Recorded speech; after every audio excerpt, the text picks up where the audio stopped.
Check 1, 2. There it is. Hello and welcome into my latest live video. Yeah, that's clearly live. And thank you for everybody joining me today. It is the 1st of April, 2026. I'm not a fan of April Fool's Day. I never have been. I guess it's fun being the person who tricks the other person, but it's not fun being the person who gets tricked and being made to look a fool. So I'm not a big fan of this, the whole concept of that. So as a result, I want you to be very aware of what today is when you look at some videos that are posted from other content creators. And the more unbelievable it seems, the more likely it's an April Fool's joke. Hopefully at the end, at some point before the video ends, the content creator tells you, instead of just leaving it to just, I don't know, you have to look at the comments. I need to address this today because there's a lot of serious things that have been going on in the tech industry with people in Windows, their attitudes. And also, I mean, we're sending a rocket up to the moon today. At least it's scheduled in a couple hours. None of that's a joke. It just happens to fall on April Fool's Day. But not everything that happens on April Fool's Day is a joke. And honestly, I don't even think we need an April Fool's Day anymore because we have the internet where every day is April Fool's Day. There's always more false information posted every day. So we have a lot to get into today. And the subject of today's video is going to be about registry cleaners, the power of the human mind, and that it doesn't really matter what the facts are as long as it makes you feel good. And we're seeing that more and more here, at least in American culture, where to heck with reality. So I want to talk a little bit about that today.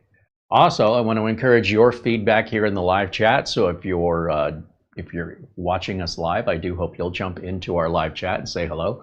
We only ask that you're kind. That's all. We don't care about your age, your gender, your religion, your race. None of that matters because there's jerks across the board. As long as you're not a jerk, come on in and say hello.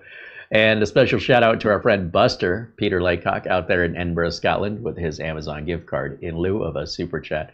He does that because when you give a super chat, Amazon takes 30% of YouTube takes 30% of it and makes us wait 30 to 60 days before we get it. An Amazon gift card, instead, we get almost instantly, within 10 minutes. Amazon doesn't take a penny of it. And we use that money to buy products or equipment that we need to do the show. We don't have a traditional sponsorship, nor have we ever. I don't want to be obligated to a corporation that tells me what to say, when to say it, and to have to allow them to preview videos and get their approval before I can share them to you. Because if I didn't do that, then they wouldn't write me a check, and then there wouldn't be the money to run the channel. So we're independent here. We're viewer funded. You are our sponsors, and this allows me, as a real, not an enthusiast, as a real computer technician with over 35 years in this industry, to tell you the way it is from my personal experience. I can't speak for your experience, and I can't speak from your opinions. I can only speak from my own, having been in the trenches, continuing to be in the trenches every day. I've never stopped being a computer technician. I still have that business as well. And the idea here is that I'm sharing with you real work experience that does not require your approval. It doesn't require you to do anything other than listen, because you can't tell me my experiences didn't happen. Now, you may choose to see them differently than me, and you don't need to tell me that. Okay, I'm just here to offer you something, and if you don't like it, you know, that's not for you.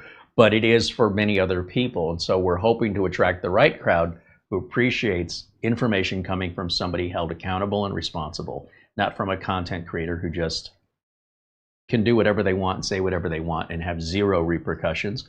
I could lose my business if I upset my customers, if I charge them too much, if I take too long, if I don't fix it right the first time. I have all this stuff that weighs on me as a real computer technician that gets paid to work versus somebody who just enjoys working for free. So working for free has its benefits. You can work whenever you want. If somebody doesn't like it, too bad. It's funny to me because, man, I'll tell you what, if I could do that and get paid, that would be great. Not sure why anybody would pay you though. So that's where my perspective comes from. If you're new here, this is what I do differently than most other tech channels, which are vastly outnumber the professionals with enthusiasts. And there's nothing wrong with being an enthusiast, but they're playing a game of baseball, and I'm playing a game of baseball, but we have two different sets of rules. They like to go out on the weekend and play baseball with their friends. I'm in a professional league where I have to follow rules and I get paid and it's a job. So to say it's the same thing means you've never worked as, only an enthusiast would say that. That's all I'm trying to say. And hey, if they want to think that, they can think it. And if it doesn't mean anything for you, then, you know, that's not my problem. But because I want to preface this because of the topic of today and the subject matter of today, it's coming from a professional side, and it normally is. You know, look, we don't have clients paying us to overclock their computers, put in liquid cooling or RGB lighting. We don't do that. You'll likely never work in a corporation where you will be doing any of that work. We're not repasting CPUs. Never, not once in my entire history of working in corporate America was the IT team ever trained or given the tools to change thermal paste on a computer. It's just not a thing. It's just an enthusiast thing. And there's nothing wrong with it, right? I mean, if you want to do it. But it's just an example of the kind of work a professional does versus the kind of fun an enthusiast has. And the work on the professional side can be quite fun. That's why I do it. So it's not like I'm trying to separate them exclusively, but there is a different amount of pressure when you're paid to do something under a timeline and whether or not you're going to get paid or lose your job versus just having fun, biding your time, enjoying a hobby. Hobbies cost you money, jobs pay you money. You could be paid to fly a plane, or you could just buy your own plane and fly it at your own expense. One's a job, one's a hobby. All right, with that, I want to thank our friends over at VIP-URCDKEYs. They're where I go to buy the Windows and Office license keys for my business clients in my real life business. Most businesses will not tell you where they're getting their sources from because they wouldn't want you to compete with them. But because of the nature of this channel, I believe in full transparency, honesty, and I want to help my viewers. And you know, restricting information from you intentionally is nothing I do. I've never done it. I never will. Basically, I needed a source to be competitively priced against competitors in my industry that wasn't going to burn me with pirated or stolen copies of Windows that could end my career. So what I needed to do was find a legitimate key seller where I knew I was getting legal licensed keys, but I'm not buying them like Dell or HP. I'm not buying them by the tens of thousands. So to find that seller, boy, let me tell you, I could tell you some stories. It's not with ease that I found, and I want to share with you, VIP-URCDKEYs. They do a couple of things that are absolute requirements for me in my business and for me in the YouTube channel. And one of those things with regards to YouTube and the worldwide audience that we have is they've got to be able to take PayPal. Many of you have let us know, communicated with us, that if they can't take PayPal, you have no other way to buy it. So let me show you how you find all of our links. So basically, if you look underneath the details of any video I do, here, let me show you. Here's a video from a couple weeks ago, beginning of the month, last month. And you'll see there's a video description there, and it says, there's a little button that says more. And then that's where all the video notes are that have all the links for everything we talk about in our videos. And right there, you'll see the links for Windows 11, Windows 10, multiple different versions of Office. And if you click on one of those links, it'll take you right to that particular page at VIP-URCDKEYs. And they, you can see there it's $33.34. When you click to buy it now, you'll have to log in. If you don't have an account, it's free to make one. That's going to be to your benefit, by the way. You don't have an option, but it's still to your benefit. So to keep track of your purchase history in case you ever need to go back and look up a product key again. But if you type in the word Carey down there where it says coupon code, for you guys only, they're giving you 25% off that price. So it's like $25. And I'll usually buy a Windows 10 product key because it activates Windows 11 no differently. You don't have to install Windows 10 or anything. And then when you select that, and then you get to your payment area, you can see there's PayPal and Visa, Google Pay, etc. And then just submit the order there and follow the payment steps. It's that easy. You'll get an email with the download instructions. If you don't already have Windows or Office downloaded, they'll provide the link. You will be getting it from Microsoft. You're not getting it from a shady website or a BitTorrent site or anything like that, because I can't. I'm not going to ask you to do anything I wouldn't do. And then on top of that, in the email, it will also have the product license key. And normally you install the product first and put the license key in last. I think with Office, you might put it in first, but regardless of that, regardless of that, the VIP-URCDKEYs offers 6 months of after-sales support. Find me another key seller that does that. So for whatever that's worth, it's not a commission-based link. Whether you buy it or you don't buy it, I'm putting it out there to help save you money. It's very difficult to tell these days when somebody's trying to pitch a product to you or someone's genuinely trying to help. I'm just telling you, in case you're curious, where do I get my license keys? How much do I pay for them? Are they real? Are they legit? Do I get any support? And that's part of the honesty and transparency that I share with you on this channel. If you want to use it, there you go. If you don't want to, it's the same with me either way. So I want you to understand, we really appreciate the folks over at VIP-URCDKEY supporting us and being able to offer the price I pay, right, that 25% discount, to all of you. So yes, when I buy Office or Windows license keys, I use the links, I use my own coupon code, and I pay the exact same price you do. And you know, when I sell that to a client, I don't mark it up. When I sell it to a client, it's built into the cost of the computer, which is based on the hardware. It's not based on the software.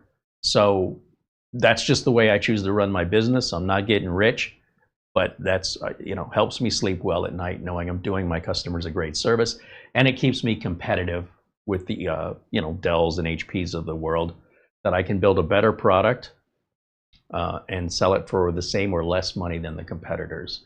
Because without that, you're looking at $200 a license for Windows Pro. Anyway, don't even get me started on Office. Let me say hello to everybody joining us here in the chat. This requires some magical glasses here.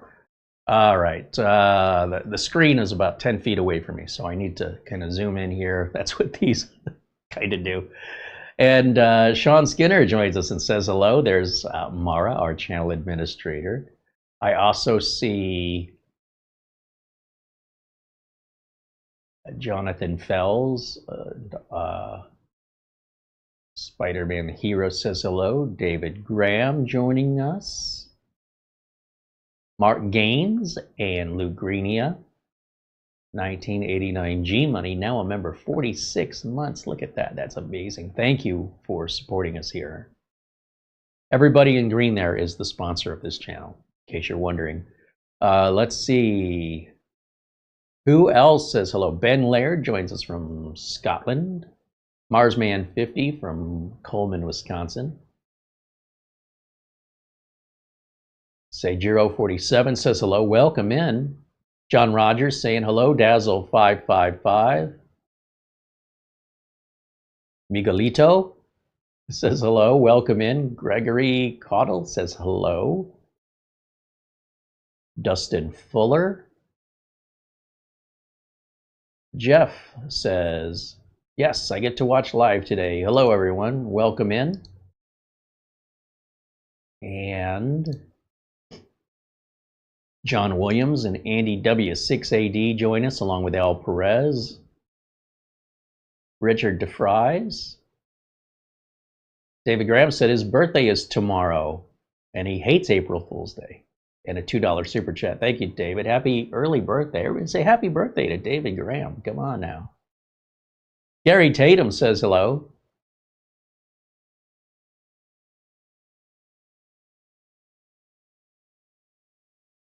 Oystein joining us from Norway saying hello. Always good to see our friend recognizable, who kind of went quiet for a while, but seeing you a lot more active now in the chat. That's why I'm calling him out specifically. And Shamim Keshvir is there in Sweden saying hello. There's Buster. Our friend Peter Laycock joining us from Edinburgh. JG says hello from the Netherlands.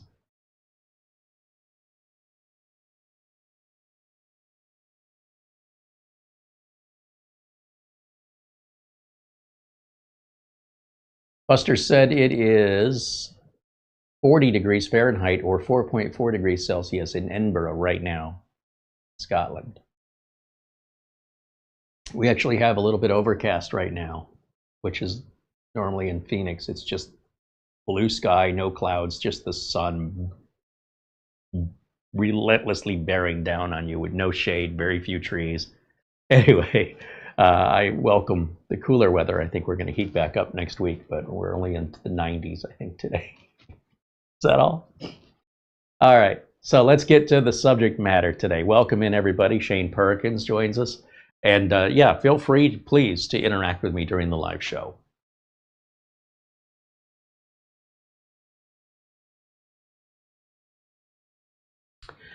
Let's see, registry cleaners. I'm trying to find a different approach to this because, you know, you keep hearing me, if you're a regular, you keep hearing me say, stop living in the past. Stop doing the things we used to do because we don't do them anymore. They're not needed. Now, some of these things are technical changes, like defragmenting a mechanical hard drive. You would never defragment a solid state drive. You just don't do it. You could. You're just putting a lot of excessive wear and tear on the drive with no benefit. So why would you want to wear out your drive? Would we still defragment a hard drive today? Yes. A mechanical hard drive, you'd still defragment it. But very few people have them now. So the difference is the technology has changed and how we treat the technology changes. An electric car is not a gas car. The types of things you need to worry about or maintain on an electric car are very, very different from a typical gas-powered car. I mean, that's kind of a duh thing, right? Everybody should know. You don't put gas in it, you don't change oil in it. But sometimes people learn something, and especially here on the internet, and they never go back to continue their education or to verify that what they have been taught still applies. And that's required in what I do for a living. If I were to continue to do things that we used to do to systems today, I would be working harder than I need to work. I would be doing unnecessary work that makes either no difference or has a negative impact on the system reliability, performance, or security. It would be taking me longer, so the customers are like, you know, why is this taking so long over something that doesn't need to be done? And how many customers can I help if I'm doing unnecessary work that's going to take more time, obviously, not saving any time?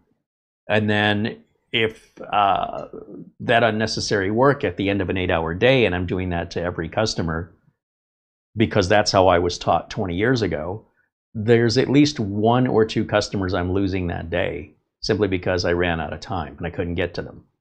And if a customer waits too long, they'll just take their business somewhere else. They'll just say, never mind, I took care of it myself, kind of a thing. And then you just lose the money forever. It's not like I'm just going to earn it tomorrow, because whatever I had scheduled tomorrow will then be, I'll have to have the overlap from the day before in addition to what was on the schedule the next day. It's down the drain, unless I want to hire somebody. And then I have the pressure to always be that busy all the time to keep them working, or I have to let them go. So I don't want to deal with that. So I just work myself and I do everything myself. And time is critically important to the customer. I'm typically billed by the hour or paid by the hour. I bill by the hour. Customers are like, can you do this in an hour? That's the minimum they're going to pay, right? So time is very important. An enthusiast, for example, can have all day, doesn't matter. And the reason I want to emphasize this isn't to put down the enthusiast at all. That's not my intention, and that's sometimes the way people hear it. It's to educate the viewer to know the difference when you're watching a professional from an enthusiast, that, well, we're both using computers. The pressure and the purpose isn't necessarily based on when I feel like it or what's my mood. It's based on earning a living and being able to pay my bills at the end of the month, or, you know, losing my house and, I don't know, living out in the street. So to be an enthusiast is a luxury, and to have the opportunity to do this as a career, I think, is a gift, because I really love what I do. So many people work jobs they hate, and, you know, they're never going to be the owner of that company that they work for. They hate that company. They're only gonna move up so far because they don't like it. So if I get to do something I love and get paid for it, to me, that makes me the real enthusiast. That's just the way I see it. But be that as it may, registry cleaners were a thing that were pretty important to run back in the days of Windows XP, Windows 95. Windows 95 was 30 years ago. Am I doing the math right on that? And I want you to think about what you've seen change in technology in just the last 10 years. How much you've seen Windows develop, how much you've seen technology, Wi-Fi, solid state drives, RAM, video cards, motherboards, USB, Oculink, on and on and on and on and on. Just in 10 years. What about 20 years? What about 30 years? The reason I bring this up is, how many of you watching this video are still doing things today that you did 10 or more years ago with regards to pretty much anything in life? Even the way we cook and the way foods are today, over the last 10 years, things have mostly changed. So whether that's better or worse, it is what it is. So let's at least acknowledge it. And if you want to be good at what you do, it's important that you constantly keep your education updated. Now, if you're working on machines that are over 10 years old, okay, you might have an argument for using the old ways. On old machines, it's perfectly reasonable. The reasons why we did certain things were because of where the technology was at that time we learned it. The technology has moved on quite a bit since then. So registry cleaners were something I ran regularly. Programs like Revo Uninstaller, how these things still exist. How does CCleaner still exist? How does Carey Utilities or any system utility still exist today? It's purely psychological marketing. And rather than make these statements, because anytime I make a statement, there's always a portion of the viewers that push back. Let's flip it the other way. I want you to justify to me what a registry cleaner does for you. I want to see a before and after. I want to look at my system before, and I don't care if it's performance, security, reliability, fan noise. Show me something before you run the registry cleaner, and then run whatever system utility you want. But in this case, let's just talk about any registry cleaner. Microsoft doesn't make a registry cleaner. They did a long time ago, but it's been a long time. There's a reason for this. And as an enthusiast, as a viewer, as a consumer, you can load up all the viruses you want on your system. You can BitTorrent, you can steal music and movies. You can have all the deviant behavior you want. It's yours, and you're the one held accountable. Have fun. I'm not telling you not to do it. But if you did that in corporate America working in an IT department, you will be fired. And then good luck explaining that the next time you go for a job interview on what happened at your previous job. This could end your career. Now, that's why I take this so seriously. Registry cleaners today are purely cosmetic. Now, let's take white wall tires. They used to be a thing. Every car in the 50s had white wall tires. And a lot of people who restore cars, and they have an old 55 Chevy or whatever, they want to put white walls back on the car because it looks right with it. Old car, old tires. I mean, they're new, but they have an old look to them. But there's nothing superior about a white wall tire. It's purely aesthetic. It doesn't change the ride quality. It's not a better or a worse tire. Just the way they manufacture it to give it that look. But you can see it, right? You can see a white wall tire, and it looks really bizarre putting that on a Ferrari, but it looks fantastic, you know, putting it on an American Classic. Now, that being said, when you clean a registry, it will remove items. It is doing what it says it's doing. But none of that made any difference anyway.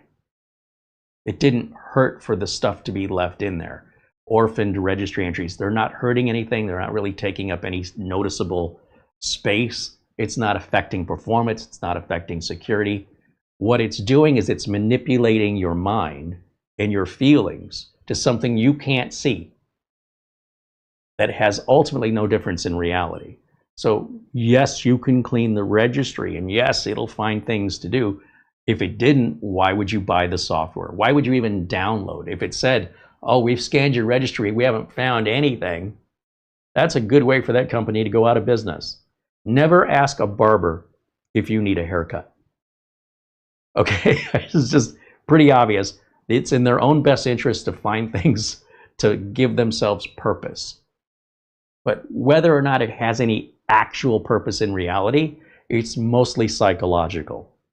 So you could say, well, now my registry is nice and clean, but you're just trusting what the software is telling you is being real. And I have no doubt that the software is removing these things, but I also have no doubt that you would have had no difference in your computing experience if you'd have just left it alone. In fact, if you leave it alone, you're probably better off, because registry cleaners sometimes cause problems with the reliability of the operating system. Sometimes those problems aren't they're not necessarily immediately apparent. You could be 6 months from now after cleaning your registry going, hey, Carey's an idiot, I cleaned my registry, it doesn't hurt anything. You could put white wall tires on your car. Okay, it's not going to hurt anything. But it's cosmetic. But at least that cosmetic on the car, you can see it. The registry, it's all in your head.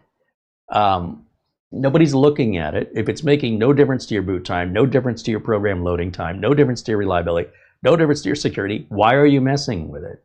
Because you just want to see what'll happen? So it could be 6 months from now after you've cleaned the registry and now a Windows update won't install. And then you're upset at Microsoft that they don't know what the hell they're doing when you're the one who ran a third-party registry cleaner. There is no first party. Microsoft doesn't make one. Nobody knows Windows better than the people who made it. Let's be honest here. And you could say, well, I've been running registry cleaners for years and never had a problem. Great, good for you. Keep going. I met people that say they've been shoplifting for 25 years and they've never been caught. I guess keep going then if that's your justification. It doesn't matter to me if you want to clean your registry or you don't. But I want you to understand, you're being manipulated by marketing companies. And you're potentially putting your system in harm's way when regular users who don't have the knowledge of people who know what a registry cleaner is, don't have those problems that people who know how to clean a registry have.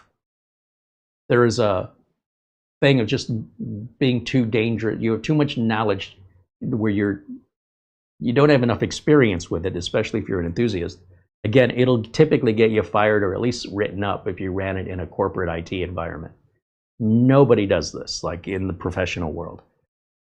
But these companies aren't marketing to them, are they? They're marketing to you. So we have these companies, what are they supposed to do? When CCleaners stop being useful, do they just tell all their employees to go home, we're going to shut the company down? They got this huge investment in research and development and writing the code and building a brand. It's their job to stay in business. So they have a job. So their job is to convince you to buy it. Now, CCleaner, for example, does a lot more than that. It's not just a registry cleaner, but it was one of the primary reasons people would download it. Revo Uninstaller. I don't know why people still use this program today.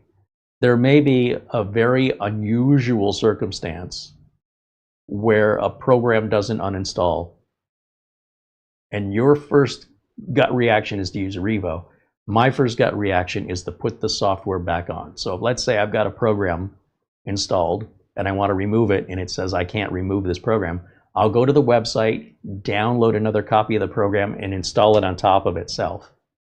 And if I need to reboot, so be it, and then go back to the regular way to uninstall it. That's the way you're supposed to do it. And if you do it that way, you're not going to have any problems with Windows updates. You're not going to have these surprises months down the road that you will never correlate to what you did months earlier. It just won't be an option on the table. But if you want to continue to play with fire, do it long enough, you're going to get burned. I don't care. You can tell me how long you've been playing with fire and never been burned once. I'm not telling you not to. But those who don't play with it are less likely to get burned. That's all I'm saying. If you never played with it to begin with, it would have never been an option on the table, or would have been far less likely. So you're inviting certain problems, but why? What is the investment risk sort of benefit analysis here? Doesn't cost anything to run the registry cleaner. It shows a bunch of stuff. And you say, remove all that junk, and then you feel good. It's all in here. You can't measure it with a piece of software, with a benchmark. You can't time and see anything any different. Your system reliability, all of that is either the same or worse. It never, ever makes it better. Never, not once. And I invite anybody watching this video to show me evidence. I want you to do the work. Don't quote somebody on the internet, because there's too much false information. You need to show me, here's my system now, here's my system after running the registry cleaner, and show me the improvement. I'm telling you, you can't. You can try, and I invite you to try. If you're skeptical of what I'm telling you, now we're dealing with beliefs versus facts. If believing that makes you feel good, and it's worth the risk to you, have fun.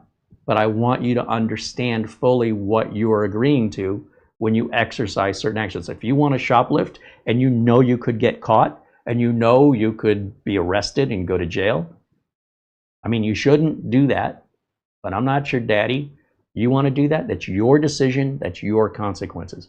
But you shouldn't be doing this to other people's computers. You do what you want to your own, but you should have enough respect for other people that you wouldn't do this to their machines. Somebody said, oh, I used Revo and it showed 18,000 entries after the cleanup that would have stayed in my registry.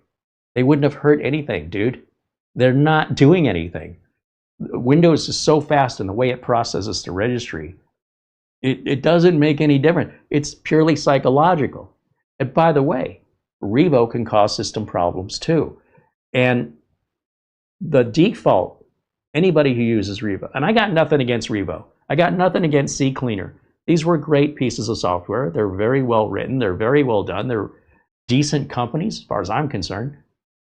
But I don't have any need for them anymore. I did 20 years ago, not today. Most of the utilities are already built into Windows. You can download the PC Manager from the Microsoft Store. It's got most of CCleaner built into it, except it's Microsoft's version, which is authorized by the people who wrote the OS, and there is no registry cleaner. There's an uninstaller that's a bit more thorough that you can use, but most of the time you don't need it. That's what the uninstaller is for. Every program has an uninstaller. It's not designed to cause you harm, but you can cause your own harm thinking you can outsmart the engineers. So when you use Revo Uninstaller, it doesn't want to clean your registry. It doesn't want to scan your hard drive for leftovers. It doesn't want to do that. Its default is called what? Anybody tell me? When you go to uninstall a program with Revo, you have a couple different options on how you want to uninstall. And the first one says safe. Okay, using Revo in safe is pretty much the same as using the regular Windows installer. Why would you install a piece of software to uninstall a piece of software. You guys, I mean, I don't know if people are thinking this through. I understand there may be a very rare occasion where you're trying to get something removed and it won't remove in the traditional sense. And using a portable version of Revo Uninstaller to get that out of there, that one time it happens every 5 or 6 years, I get it, right? It's not that it never has a purpose, but it's pretty damn rare these days. I would suggest what you're installing is probably the problem, not Windows, and that you made a poor choice by using that company, whatever that company is. And I would take my business elsewhere if that program that that company sells you requires Revo to uninstall it. That's not Microsoft's fault. And I hope Microsoft cranks down on this. In the way that iOS and Android don't have these problems, I'd like to see Microsoft also start policing more of the software that you can just download willy-nilly on your PC, which also, in corporate America, will get you fired if you did that. But if you want to do it, just understand that you're taking on consequences that may not be as you intended, and that'll be your fault. Hopefully you learn from it, and then you start understanding why I'm telling you this, because I try to avoid those problems. I have enough problems that occur naturally on their own. I don't need to create any additional ones. And I make a living fixing problems. You think I'd want more problems, but I want people to know when I fix it, it's fixed. I want to, in my world, like a mechanic or like a doctor, my goal is to get you better so you don't have to come back. But you will eventually, regardless. But none of that. I don't need you coming back anytime soon. I don't want to repeat the same job again at my own cost, because now it's a warranty issue because I didn't do it right the first time. And I don't want to have to start all over again because I did something I shouldn't have done. Now the customer's pissed at me, and I have to wipe their computer and start over again because there's no way to put the registry back. Sure, you could make a backup of the registry, but if you don't find out, if the customer doesn't tell you for 2 months, you're not going to restore that registry that's that old. So I don't know what's going on in people's minds, because I'm a logical person. I want to make money. I want to work quickly. I want to help as many people as I can in a day. That's good for them. They're not waiting. It's good for me. I make more money, and I can't do that by doing unnecessary things. If you want to dust the computer out, I think it's great. If you want to wipe the dust off of the outside of it, that's purely aesthetic, but at least you can see it. So we have a mentality that exists on the internet where people do not want to hear this. They will fight and dig their heels in to keep the registry. I'm not trying to take it from you. Let me be clear. You can do whatever makes you feel good. It doesn't have to make any sense. If it feels good to you and you want to fight me on it, I'm not going to fight you. Go do whatever you want. It's your machine. But if you're doing that to somebody else's computer and that causes a problem, I want you to accept responsibility and make it right. That's what I want you to do. I can't force you. But if you're ever a customer and somebody does that to you, you should feel offended and disrespected. Again, in corporate America, that would never, ever happen. We don't run registry cleaners. We don't run, again, there could be an exception with Revo Uninstaller, but it's very, very rare. When you have programs like Norton and McAfee, oftentimes they have their own uninstallers, just so we're clear. The AMD has their own uninstaller for their Adrenaline, their video drivers. And if the uninstaller that's built into Windows isn't working for that application, the first place I check is the manufacturer's website who makes the software. I think it's funny, but it's also true. I think the best piece of software Norton and McAfee make is the free uninstaller software for their products. It works really well. It's a small application. You're not downloading this huge, program to remove another huge program. And it just works. Now, they can take a while. McAfee's uninstaller can feel like forever. It's worth it. It's very thorough. They know exactly what to remove. It's free, and it's a tool specifically designed to do one thing. It's not a a bucket of registry cleaning, and good luck with that. Revo in the same way, you know, when you're doing the advanced clean on Revo, it's psychological. What you're manipulating is yourself. You're not manipulating anything else on the system that's going to make any measurable performance, reliability, or security change.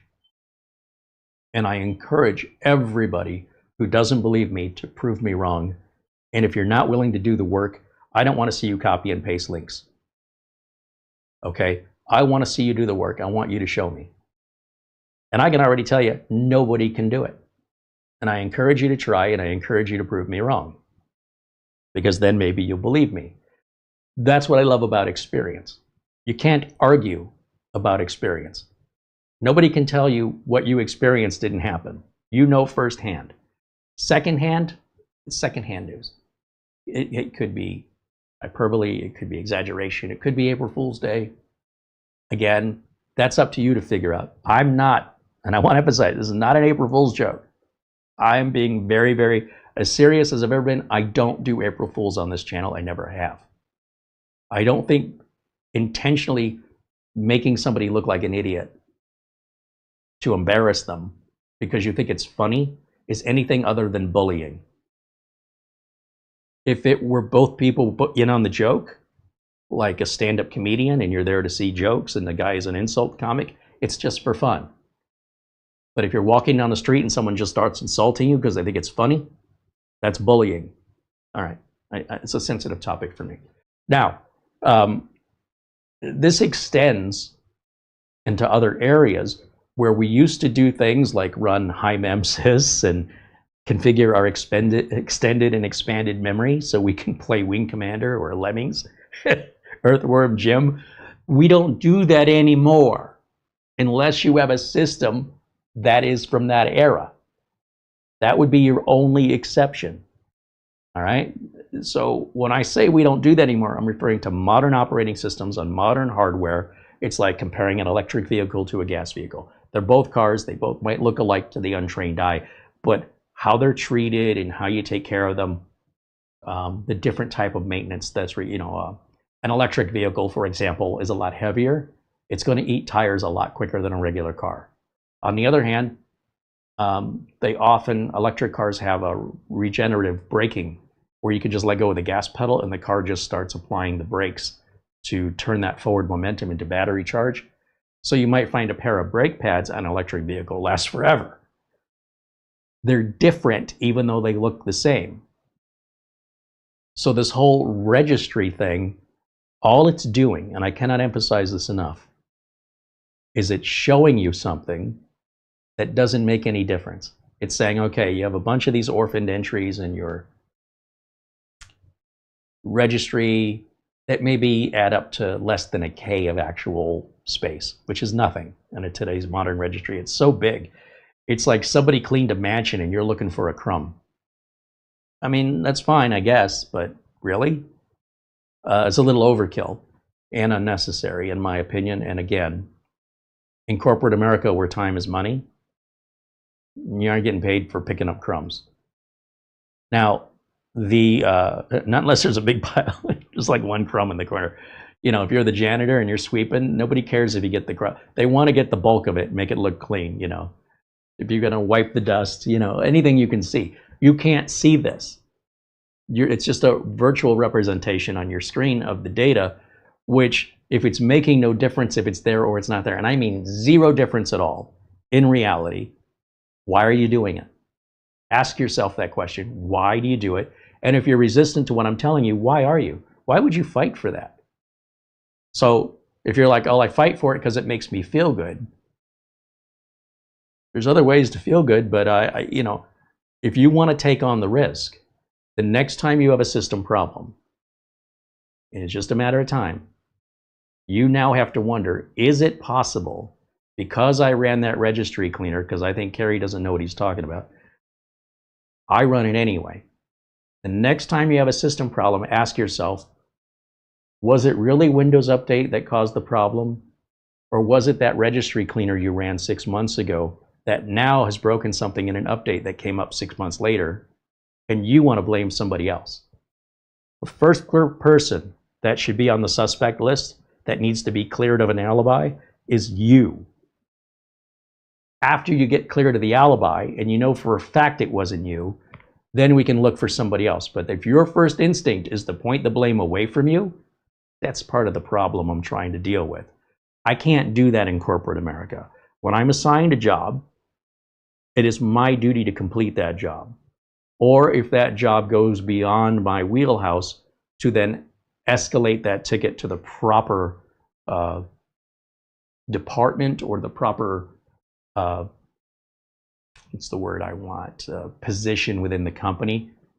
Between, let's say, software issues and hardware issues or networking issues, it goes to different departments in most corporations, right? And you say, okay, we thought it was a hardware issue, but it's a software issue, so that it's going to go over to the help desk. Now, help desk might look at it and go, well, it's not a software issue, it looks like a network issue, that'll go over to the network area. You understand? It's not one person is an island, not in corporate America. Now, small businesses, that's a different story. A small business may just have one IT person, and they may even only be part-time. Depends on the business. But I'm passionate about people following feelings. Computers don't have feelings. All the AI in the world is still never going to be able to taste anything for you. It's never going to be able to smell anything for you. AI is purely digital, and feelings are chemical. When we start putting biological chemicals in these things, maybe then they can feel. But until we bring chemicals into it, it's just data. So if the data is one way on one machine, under certain circumstances, it'll be exactly the same on another machine. Doesn't matter if it's Intel, doesn't matter if it's AMD. All things being equal, you're going to get the same error or the same response if you do everything exactly the same way. It's repeatable, scientific, and then we can break it down and figure out if we want to know why certain behaviors are happening, we can do that. But when it comes to chemicals and behaviors, ooh, that is not my wheelhouse. I don't know a thing about it, and I think most doctors even then have a very loose handle on that. So, you know, a lot of what doctors do is called practice, because we're still figuring stuff out with the human body and hormones and other chemicals that run through our body, and the imbalance, the chemical imbalance that they diagnose may not be very accurate or may be completely wrong. And that's why they'll experiment with different prescriptions and things to help find that balance. And it's usually just a matter of trial and error with some experience behind them to know what usually works to match certain symptoms, but not always. With a computer, if it works, it's always going to work, unless you change it. And if you change it and the result is negative, which it's possible, was it worth the change? Was what you were doing so necessary that it was worth the consequence? If you've got work to do and you don't have a choice, that's part of your job. But if you're just messing about and you think you're outthinking people because you're using these third-party utilities, that's what the third-party utilities are manipulating you with their marketing. You're being manipulated. And if you like being manipulated, I'm not telling you not to. I'm offended by it, because being manipulated is basically April Fool's Day, but it's happening every day. VPN services to home consumers, really? Do we want to go down that path? If you don't have any customers to protect, you don't need a VPN. It's not for you, it's for your customers. If you work in corporate America, it's nothing that you decide. The IT department and their management structure that, and you will follow it. And if you're required to use a VPN, it ain't going to be Nord. You know, they've got big Cisco professional VPN routers and firewalls and things that a whole nother level. And they're there for a whole nother reason. It's not so you can watch a show that's region locked in your country, right? This is like when I'm referring to like deviant behavior, you know, to hide your IP address because you're afraid of somebody. It is not what they make it out to be. And I would encourage you to just do your own Google searches on this if you're skeptical of anything I'm saying. And even if you're not skeptical, you should just research it anyway, because There's a lot of articles out there and a lot of other YouTube videos that go into depth on this.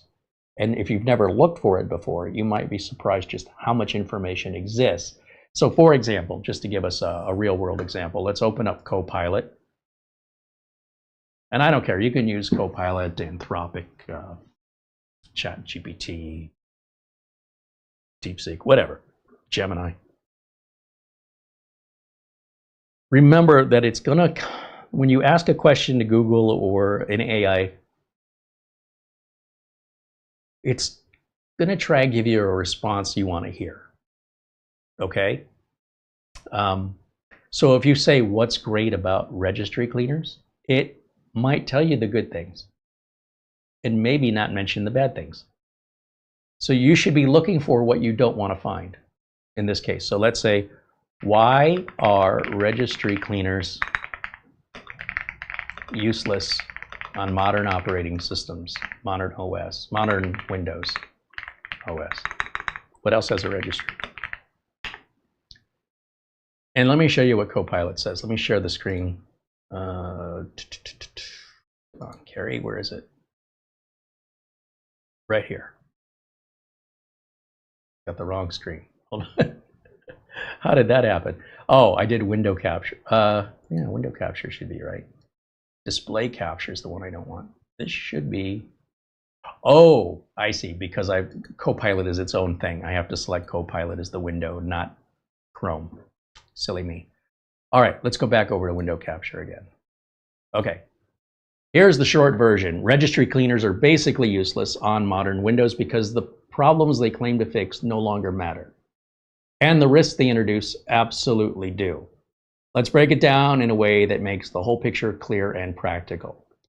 Here's why they used to matter and why they don't now. Registry size no longer affects performance. Say that again. Registry size no longer affects performance. This isn't Windows 95, this isn't Windows XP. Modern Windows systems store the registry in efficient, compact database files. Even after years of use, the registry is usually only tens to a few hundred megabytes, which is tiny compared to modern storage capacities, and cleaning out a few kilobytes of orphan entries doesn't speed anything up. Modern storage eliminated old bottlenecks. This is a big, big factor. But back in the spinning disk, hard disk drive era, a bloated registry could theoretically slow down any sort of lookups. Today, even basic SATA SSDs that run at 550 megabytes a second, which is slow by NVMe standards by about 80%, says even basic, slow SSDs eliminate that bottleneck entirely. There is no measurable performance gain from cleaning the registry. Then you've got the virtualization. So Windows 10 and 11, they virtualize parts of the registry, and this is a part I think that goes over a lot of people's heads. Newer Windows versions isolate and virtualize registry sections, reducing the chance of what is often referred to as bloat and is a misused term by today's standards. People see cookies as bloat. Cookies are little teeny tiny files, for example. Bloat is a big resource-intensive application. One would argue when you would buy a computer in the early 2000s and it had Norton or McAfee on it, many of us saw that as bloat because those applications, while they're there for security, were also significantly hogging up resources that they weren't available to you as the user, reflecting slower system performance on what was otherwise a brand new computer that shouldn't be weighed down. It'd be like buying a brand new car with bags of cement in the trunk. It's all weighed down, your suspension's ruined, your gas mileage is terrible, your 0 to 60 time is terrible. And so you go, oh, when you buy the new car, be sure to open the trunk and take all the bags of cement out. That would be removing bloat. If you open the trunk and you got some paperwork in there that's advertising coupons for the dealership, that's more like a cookie. It's not affecting anything. It's not bloat. Bloat is heavy. It's big. It's bloated. Get it? The word bloat? Anyway, I'm going to change the world, right? So, because it isolates and virtualizes sections of the registry, the chances of dealing with bloat are far reduced, and it makes the system more resilient overall. This means the registry simply doesn't accumulate harmful junk the way it used to. And why they're risky? So what's the harm? So heuristics, this idea that registry cleaners scan for entries they think are unused, but they can't reliably know what's safe to delete. This is why Microsoft, the people who made Windows and continue to make it today, won't even mess with this themselves because they know better. The risk outweigh any benefits because there are zero benefits. Overzealous cleaners have been known to remove keys still needed by installed apps, breaking them. And then your uninstaller doesn't work, and now you need Revo. Don't you love the way this works? You're doing it to yourself, and they love it because you keep coming back for more business. They being, the people who make these tools. Of course, they can destabilize Windows. Deleting the wrong key, especially after a major Windows update, can cause system instability or even prevent Windows from booting. How many updates has Windows had this month? Well, I guess it's a new month. So from yesterday, in the month of March, we had our second Tuesday update. We had our preview update. We had a fix to the preview update. And then we had a fix to the fix yesterday, another update, an out of band. There's 4. If that registry cleaner isn't updated by the manufacturer and getting an update to be aware of the changes of Microsoft updates, then it could potentially break your machine by manipulating something. And how do they know? Because users report in, hey, your tool broke my Windows. And it'll typically be when there's been a change to Windows. The registry cleaner isn't aware of that until after it happens, so they can only react. They can't really prevent it. If you want to be part of that crew, you can go ahead of me. Start without me, because that seems like a silly waste of time. The thousands of errors found messages is marketing. Many cleaners inflate the number of issues to make you feel like your system's in danger. What they're trying to do is get you to pay for the product and at least keep you emotionally connected to it like it's your friend. They're trying to have you they want your loyalty. They want you to defend them. I mean, they also want you to work for them for free, which is what you're doing when you behave that way. I don't work for free. I can't afford it. I love the idea of helping people in need, but if it's a corporate entity, they can pay me. So what do we do instead? Well, there's disk cleanup, right? We've shown that. System file checker, which, by the way, without running the DISM command, this is useless. Unfortunately, the AI is a little lacking here. You'd want to run the DISM to do a system health update, and then run system file checker afterwards. Then there's manual registry edits, but that's if you're that technical. For most of us, you should avoid this at all costs. So the bottom line is registry cleaners are useless on modern Windows because they don't improve performance. They don't meaningfully reduce the registry size. Regardless of how big it looks to your eyes, it's nothing to Windows. They can break apps or Windows itself, regardless if it's happened to you yet. Many shoplifters will tell you they've been shoplifting for decades and never been caught. Does that make it okay? Windows already manages the registry efficiently. What do you think Windows is doing, right? It's just keeping it away from your eyes, and it's creating this imagination, resulting in an imaginary problem, and what I call technochondria, which is technical hypochondria, where you think you've got a problem, or hypochondriac, but like you're convinced something's wrong with your computer when it's not exhibiting any behavior. You're just looking at benchmarks, or you're looking at software and you're believing what it's telling you. I'm not saying it's always lying, but it's not always telling the truth. And so that determination needs to be made on an individual basis. And if there's nothing that it's doing wrong, I don't know what you're out to fix. I'm just trying to make it better. Well, what's wrong with it? Nothing. So you're willing to risk your system stability and make it worse because there's nothing wrong with it, but you think you can make it better. Yes. Okay. That'll get you fired in IT. Okay. I'm just telling you, that is not a sustainable attitude in real life. Safer built-in tools exist already into Windows. So you don't, like disk cleanup, you don't need to run CCleaner or some other system utility to look for junk files and temp files that can be removed. Temp files, caches, it's already in Windows. It's already there. Why would you clutter up your Windows with more applications that duplicate what's already built into Windows just to overcomplicate your system and give you more programs you have to update, more things you have to maintain? I mean, you can if you want to, but why would you? So Let's play devil's advocate and say, what are the benefits? What should I say? Why should I run a registry cleaner on Windows? Let's see if it tells us what we want to see, or it says, no, you shouldn't. Here's the honest, grounded answer. There's only a few narrow reasons you might run a registry cleaner on Windows, and even those come with caveats.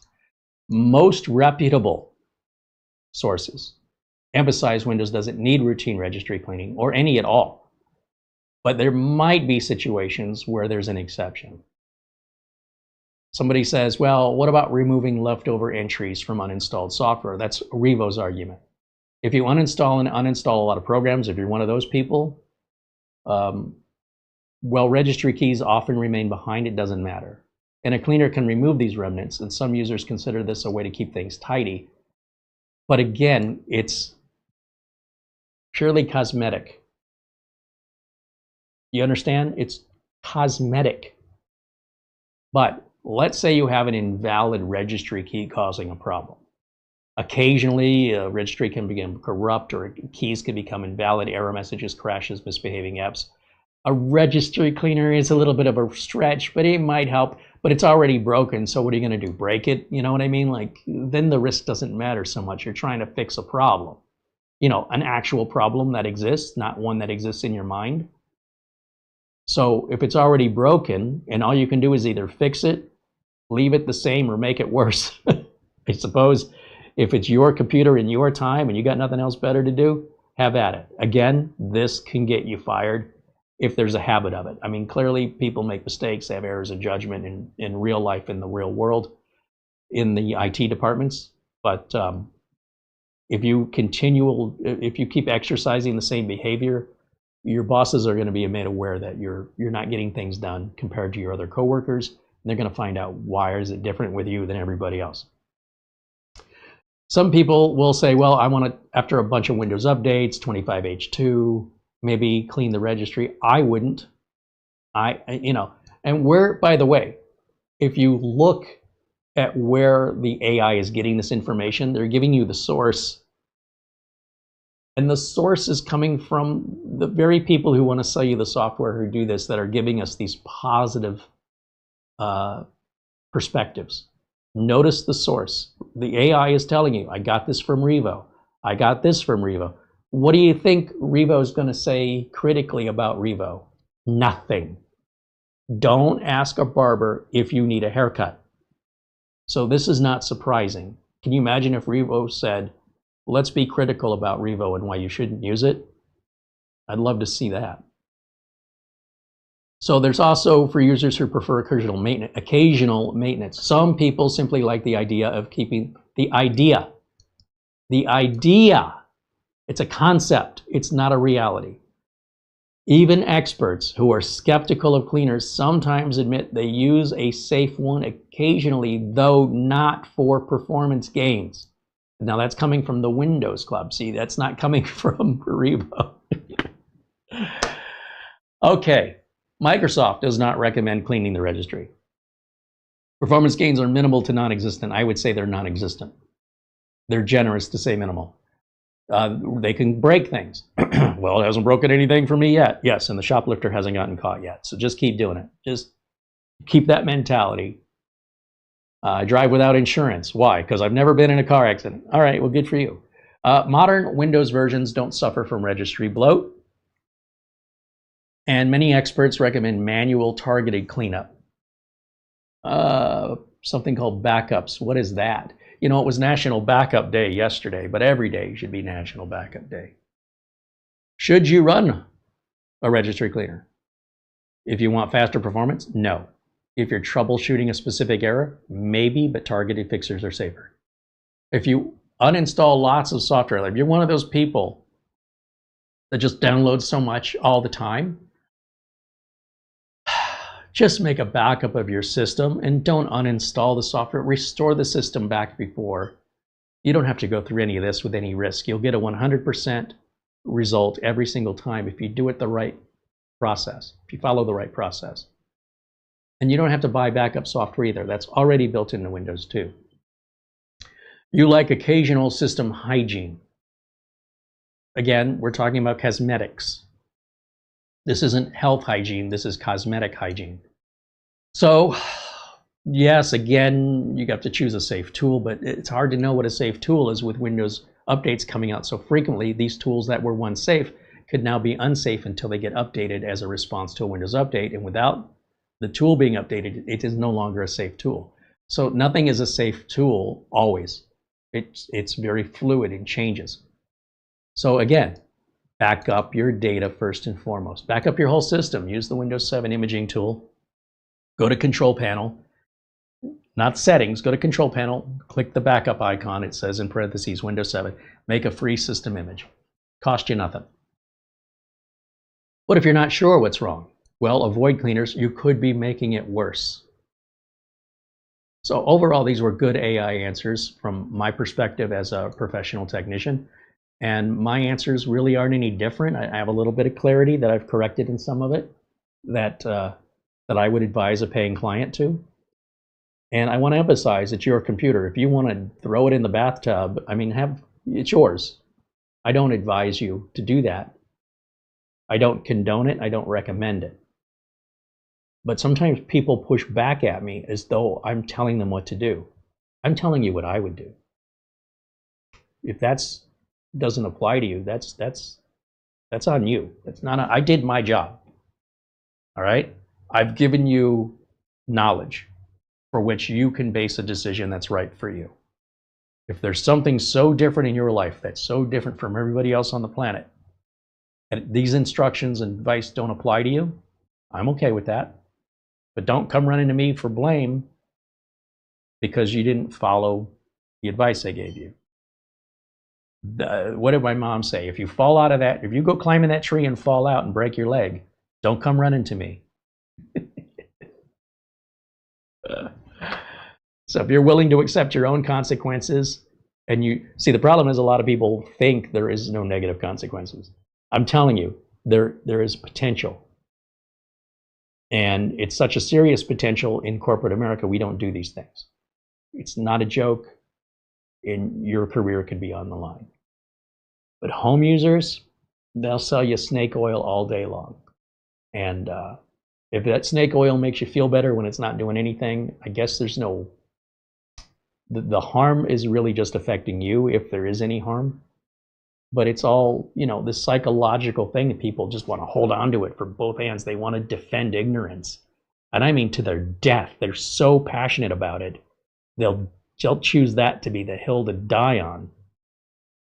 I'm not going to fight you on it, man. You do whatever you want. I honestly don't care. But if you ever want to do this for a living, what I do, you're not going to go too far until you adapt to standards within the industry. Prove me wrong. That's all I can tell you. Prove me wrong. You prove me wrong. I don't want secondhand links. None of that nonsense. If you didn't do the work and you don't have the experience to show me, that's the difference between why I make my videos. I'm coming forward with my experience. I have 35 years of it. I don't make any money if you use a registry cleaner or you don't. I don't make any money if you use Revo Uninstaller or you don't. I have nothing personally against these companies. I have no vendetta. It's just factual scientific data that's verifiable. And then people's feelings, which is the exact opposite of that. And I'm not a psychologist. So I don't know how to fix the psychological problem. I can just provide you the information and let you make any adjustments you feel are necessary or don't. That's it.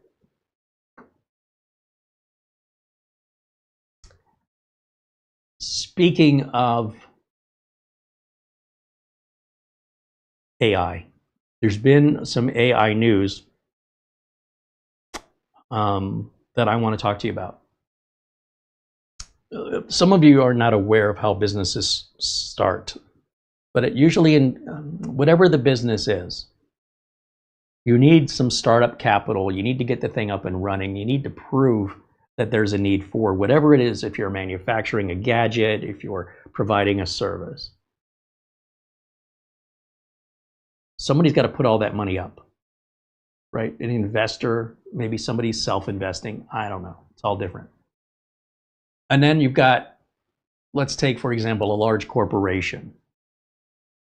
Let's use a real world example. General Mills decides, we all know General Mills, they make cereal, they own a bunch of stuff now. Not in the early days, but today, now that they're, this huge corporation, a couple decades ago, might have been the 80s, they decided they wanted to open a chain of fast food Italian restaurants called Olive Tree. And they decided, don't correct me, listen, they decided that they wanted to open a bunch all at one time. Normally, you start with one, and if it works well, you open a second one, maybe a third one, you find some investors, and then you get to say White Castle fast food. That's still family owned. You don't see many of them around the United States or anywhere else because they haven't sold out to a big corporate entity and investment group that would just put them every 2 blocks like Starbucks or something. So there are 4 generations of family that run White Castle, always have. They maintain control, consistency, quality, pricing. All of that's on the family. So General Mills has, got investors, a board of directors, blah, blah, blah. They decide they want to get into casual dining. And they realize there's a gap in the market for casual Italian food that is nationwide. There's, mom and pop owned places, and they want something like a McDonald's or like a Denny's or an International House of Pancakes, Waffle House, but they want Italian in a chain, which I don't think there was one at that point. So they decide to just go ahead and open like 200 of them. Nobody who does this. Basically like 4 per state on average. I mean, it's not, if you average it out. This is going to take a ton of money for a restaurant they've never done before. That,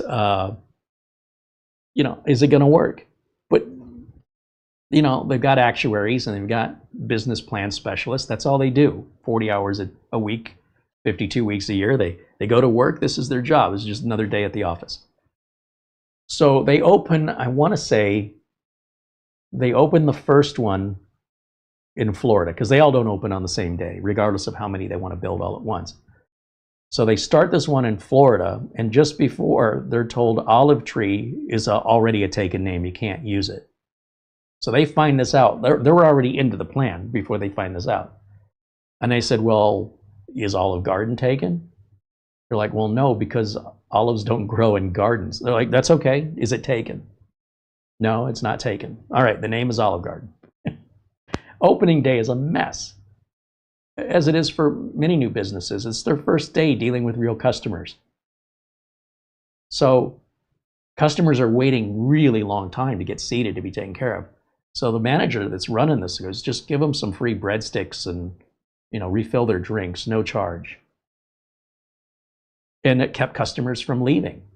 And because of that first day, because it worked so well, it became a staple that they never initially had the idea for, but they said, hey, let's just keep giving out these free breadsticks and soda refills, and that'll be our thing. Bottomless salad, things like this. Keep people around. When you're a big entity and you've got a lot of money to invest, you can start with multiple stores and then adjust. But most new businesses start with one. Microsoft was very small when they were in Albuquerque. Now look at them today. They're not in Albuquerque anymore. At least not the headquarters. To get back on with AI or Facebook or MySpace or Twitter, somebody has to put the money in to develop this thing. And in the case of the internet, they give this thing out for free. CCleaner, Revo Uninstaller, right? And then people grab it because it's free. And after an amount of time, the investors go, when are we going to start earning our investment back? We're into this millions of dollars. We haven't received any interest. Like, that's not investing. It's not how investing is supposed to work. So you need to tell us what your plans are, or we're going to take our investment back out. And if the investors pull out, your business is gone. So you as a business owner have no choice. Maybe you want to give it away for free, but that's not sustainable. You have something called a burn rate, and your burn rate is how much money does it cost you to be in business every day? Your rent, your employees, insurance, marketing, bandwidth, whatever it is that your company does, you have a burn rate. And when you have no customers and your product is free and what you're trying to do is you're trying to draw customers in, that's considered marketing. So you take something like, let's use Facebook or MySpace. MySpace is a good example. So MySpace starts out and the service is free and they start getting really, really popular. But this thing called Facebook comes out that people prefer, and people move over to Facebook. And MySpace never figures out a way to monetize this as far as I can remember. And around that same era, you had like Napster, which was piracy for music. And they couldn't figure out a workable business model for this. And so it went bye-bye. Winamp. Remember Winamp? Why do these things suddenly kind of disappear? Usually it's about money. So when you're getting something for free, somebody else is paying for it. And that's all well and good until they don't want to pay for it anymore. I mean, spending other people's money is super easy. But the idea that somebody put their time and effort into something, maybe it's open source, and they made it for free, at some point, it's not fun anymore for them. They go, I'm done with this. I'm just sick of it. And nowadays you can move it over as a GitHub project and let other people work on it. But the fun, suddenly, you have people complaining that it's not good enough and it's causing problems and it should have this feature and why doesn't it do that? And there's a lack of gratitude overall from the internet community that your free product, you're going to get harassed over it. And you're going to be asked for a ton of feature updates that are so narrow and specific. Like, really? We're going to do this for one person? So if you're not making any money from it, it can be very easy to get resentful that you tried offering some free food to somebody that's starving and they say, oh, that food's terrible, I don't want to eat it. Now it's anger. I offered this to you because you claim to be starving, right? I offered this program for free because you claim to not have any money. You can't afford it. Here it is. So when you're starting a business, the first thing you need to do is make people aware of your product. And you can do that with specials, coupons. It's marketing. When a movie's coming out, a big blockbuster movie, it's advertising and trailers and billboards. But then 6 months later, where are all those ads for Avatar, Fire and Ash? Whatever happened to that? I don't know. But it seemed like, Super Bowl ad, big hype, and then nothing. And it never comes back. So then it's on to the next thing. The reason I put all that out there is because AI requires a lot of processing power, requires big data centers, it requires a lot of electricity usage, a lot of space for those servers, the cooling for those servers, the cost of those servers, the employees to program it, maintain it, because they have breakdowns like anybody else. And the more systems and the more complex, the more maintenance and breakdowns you're going to deal with. And as you can imagine, starting up your own AI company is a whole different level of expense than starting up your own restaurant. Restaurant might take about $200,000, depending on if it's a franchise like Subway versus, let's say, starting your own place, your own mom and pop. Then you got your food costs, your employee costs, and then when you subtract the price of the food from what you're making on the menu, how many meals will you have to sell to make back your $200,000? How many meals can you sell a day? And if business was perfect and you're about as busy as you can be, how long will it take you to earn your $200,000 back before you start making a profit? This all has to get figured out. If you're getting a business loan, you've got to have this information, or they're likely not going to loan you any money. Now, if it's your own money, you're pulling it out, you do whatever you want. So with AI, they're building out something they don't know how to bill for it. They, like Facebook, right? When Facebook came along, it's still free today, but it's bombarded with advertisements because they said, we have to figure out a way to make money from this. With Twitter or X, how do we make money? Well, we can have people, validate accounts. LinkedIn does this. And LinkedIn and Facebook, they no longer show you your friends in your feed.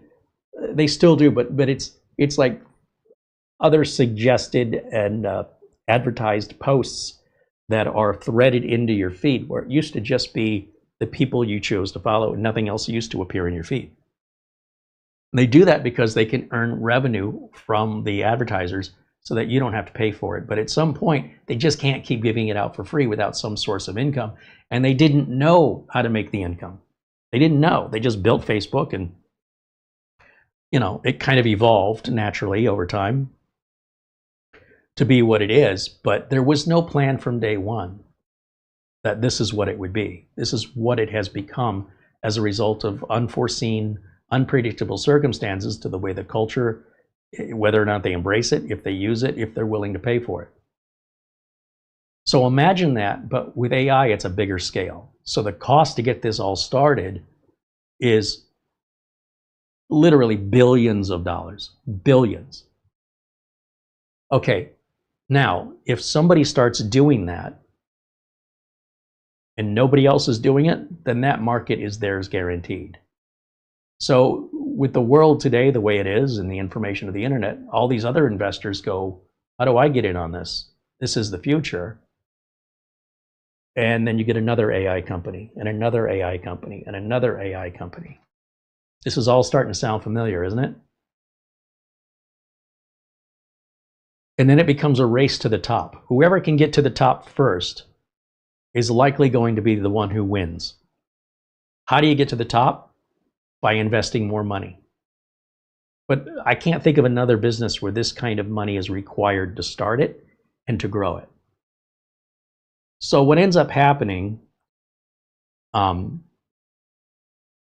there's a character named Sam Altman who, from my perspective, he just lies to everybody all the time. I don't know why anybody believes him. I can't think of one thing he's ever said that he's kept his word. Ever in the entire, everything I've read about him. OpenAI was intended to be free. It was open AI. It's in the name. And Elon Musk said, I think this is a great concept. I love this idea. We should not be going after profit. We should be going after responsible AI. And I will be your #1 investor. Complete charity, right? Just an open source, free software. And Sam Altman says, yeah, sounds good, and then turns around and starts selling it. And then Elon says, well, wait a minute. Why are you making a profit off of the charity I invested into? Why are you, we talked about this. Changed my mind. Okay, well, change it back. No. And Sam Altman gets fired from OpenAI, and he goes over to Microsoft, and Microsoft hires him. And then there was a big pushback from employees that said they would quit if they don't bring Sam Altman back to OpenAI, that OpenAI's employees would quit. It sort of forced the board of directors to say, okay, we'll bring Sam Altman back. So then Sam Altman left Microsoft. Sam Altman went to Korea and signed intent to purchase 40% of the world's RAM. He went to SK Hynix, and he went to, this was all on the same visit. Who was the other company? I want to make sure I get my facts straight on this. But he didn't put any deposit down. He basically said, I intend to buy everything you're making for the next year, and has a letter of intent. But little did SK Hynix know that he had the exact same conversation while he was in South Korea with, I gotta find it. Bear with me for a second.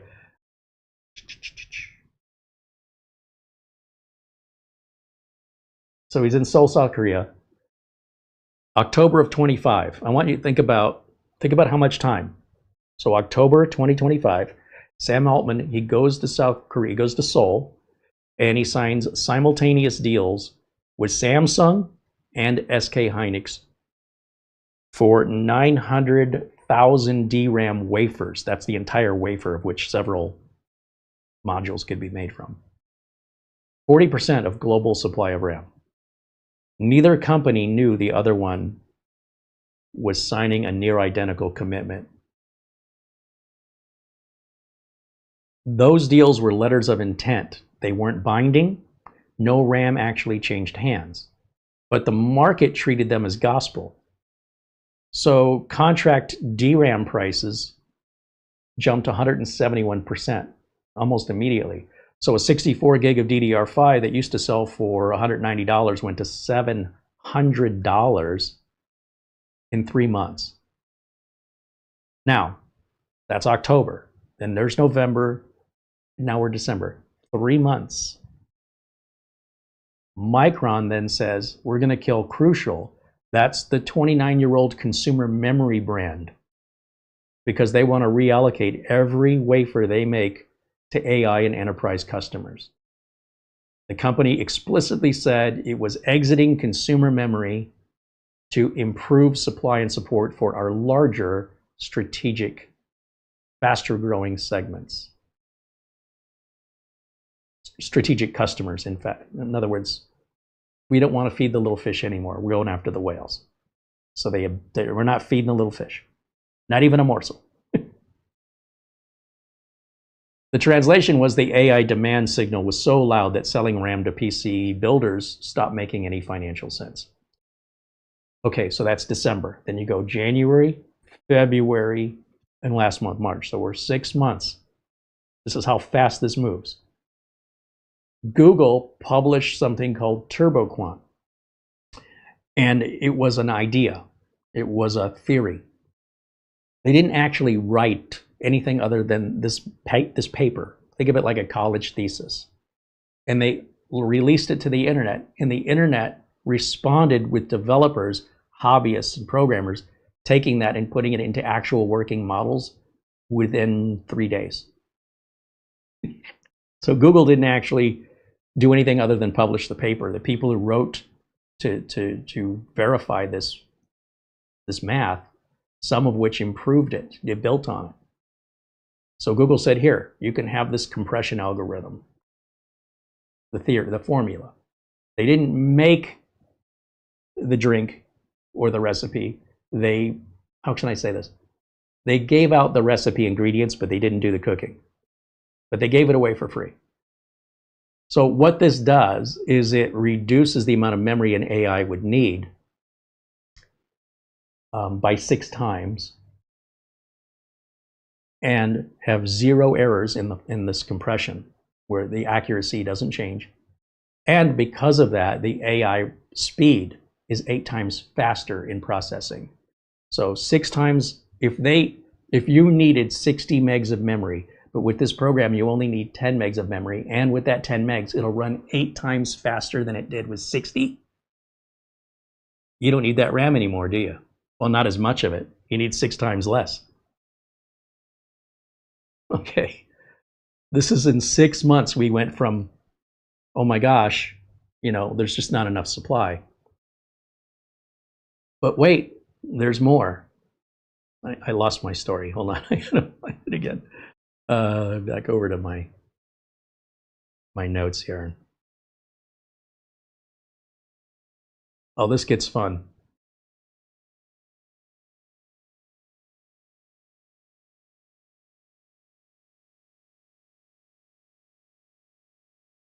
So Google publishes TurboQuant, a compression algorithm that reduces AI memory requirements by 6 times with 0 accuracy loss.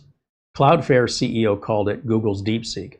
The entire thesis was a thesis that AI would consume infinite memory forever, just got a 6 months expiration date on it. In the same month, OpenAI and Oracle cancel the Abilene Stargate expansion data center. This was a $500 billion investment, okay? $500 billion worth of servers. Well, if we're not building that data center anymore, then guess what? We don't need all that RAM anymore. The $500 billion data center vision that justified the RAM deals couldn't survive its own financing terms, and Bloomberg attributed the collapse partly to OpenAI's often changing demand forecasting.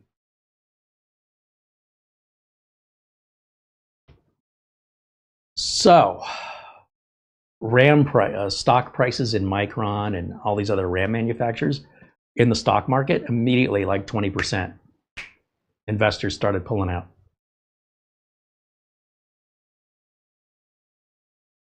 Micron basically bet their entire consumer division on Sam Altman's signature alone. No down payment, no legal means for them to go after Sam Altman, because it's a letter of intent. It's not a letter of commitment. The signature was worth exactly what the paper said. Nothing was binding.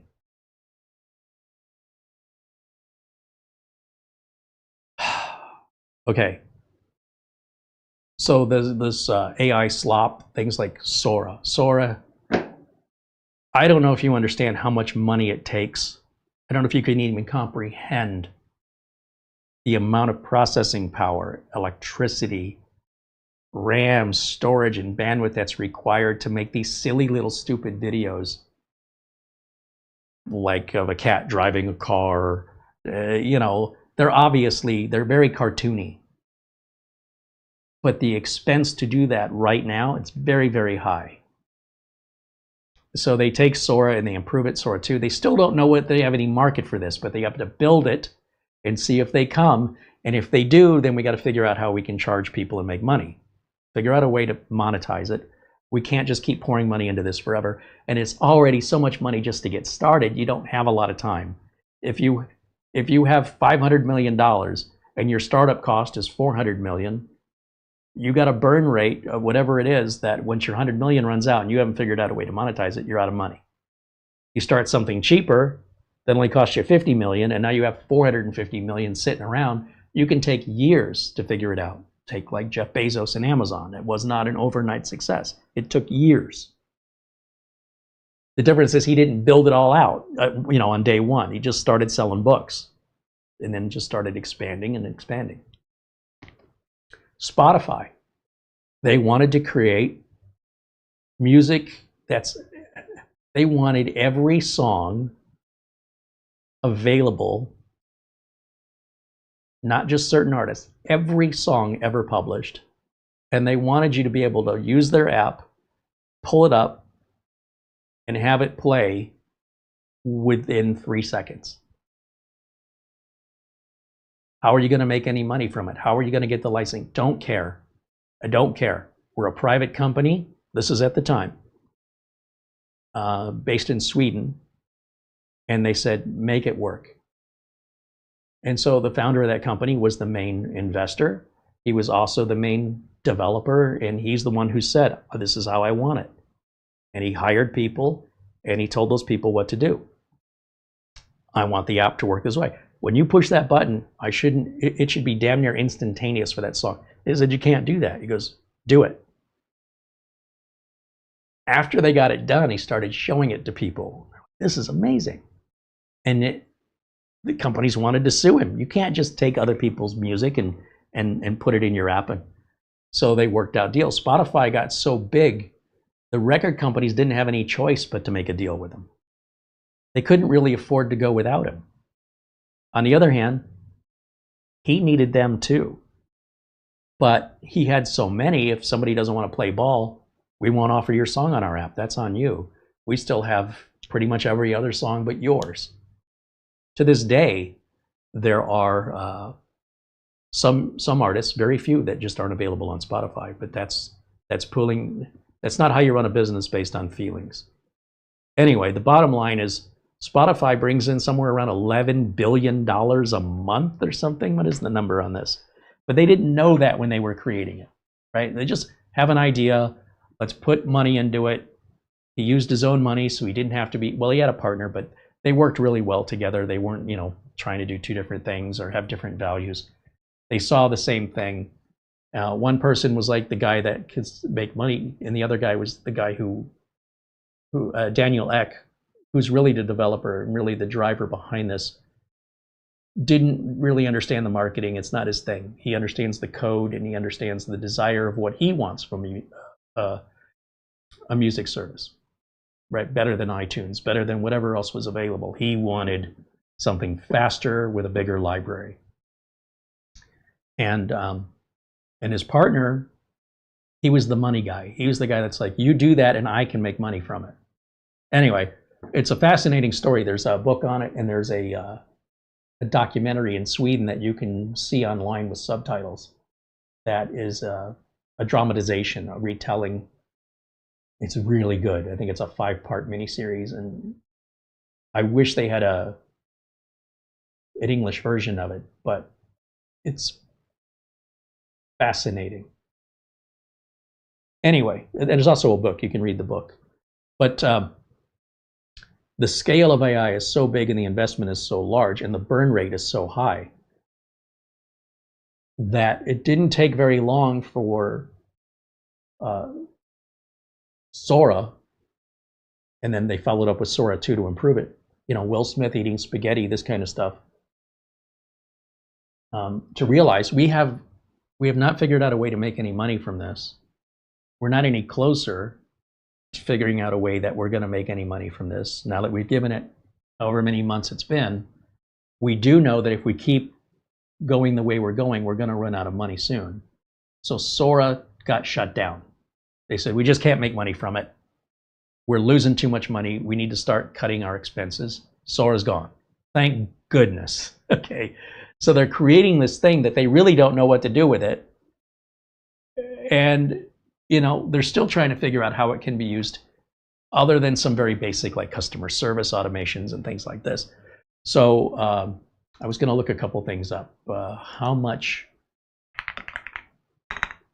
does Spotify, how much money does, boy, I am really good at my typos today, Spotify make per year? So Spotify generates over $14 billion per year in annual revenue. In 2024, the revenue that they reported was $16.96 billion. So that's $16,900 million in 12 months. So divided by 12. This started as a free program that did not have any licenses or permissions from any of the music manufacturers at all.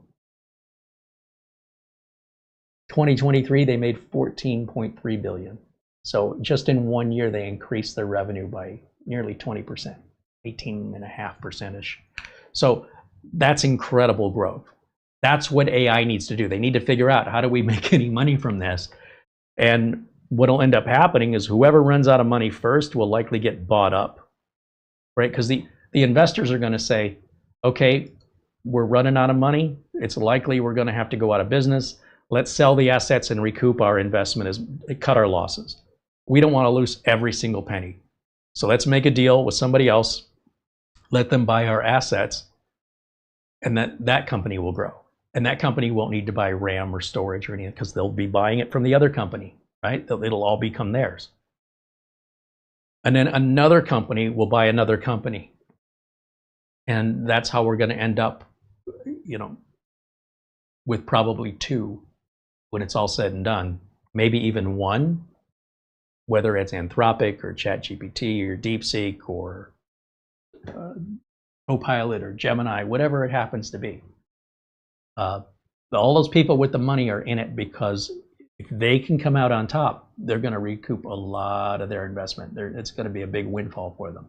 But if they don't, there's a big financial loss they're risking too. So,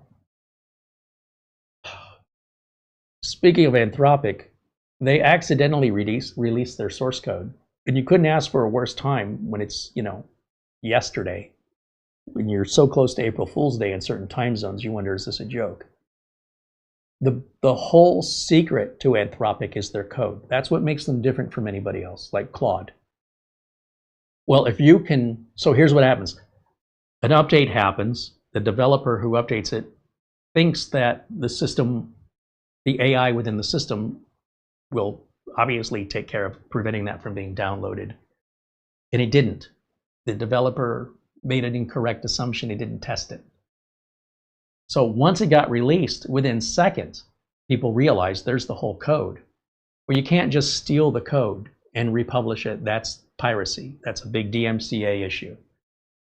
But another developer rewrote the code in a different language called Python, wrote it by hand or whatever, basically took the source and translated that into a whole nother language, made some improvements, and then released it to the public and say, here, open source. Anthropic, you know what it reminds me of? If you've ever seen, there's an episode of Seinfeld called The Soup Nazi, where this guy makes a soup that is so good that you follow his rules when you order, and if you don't order right, and if you're wasting his time, he's got a line out the door. This is like New York City. This place is it's going viral, would be the term we'd use today.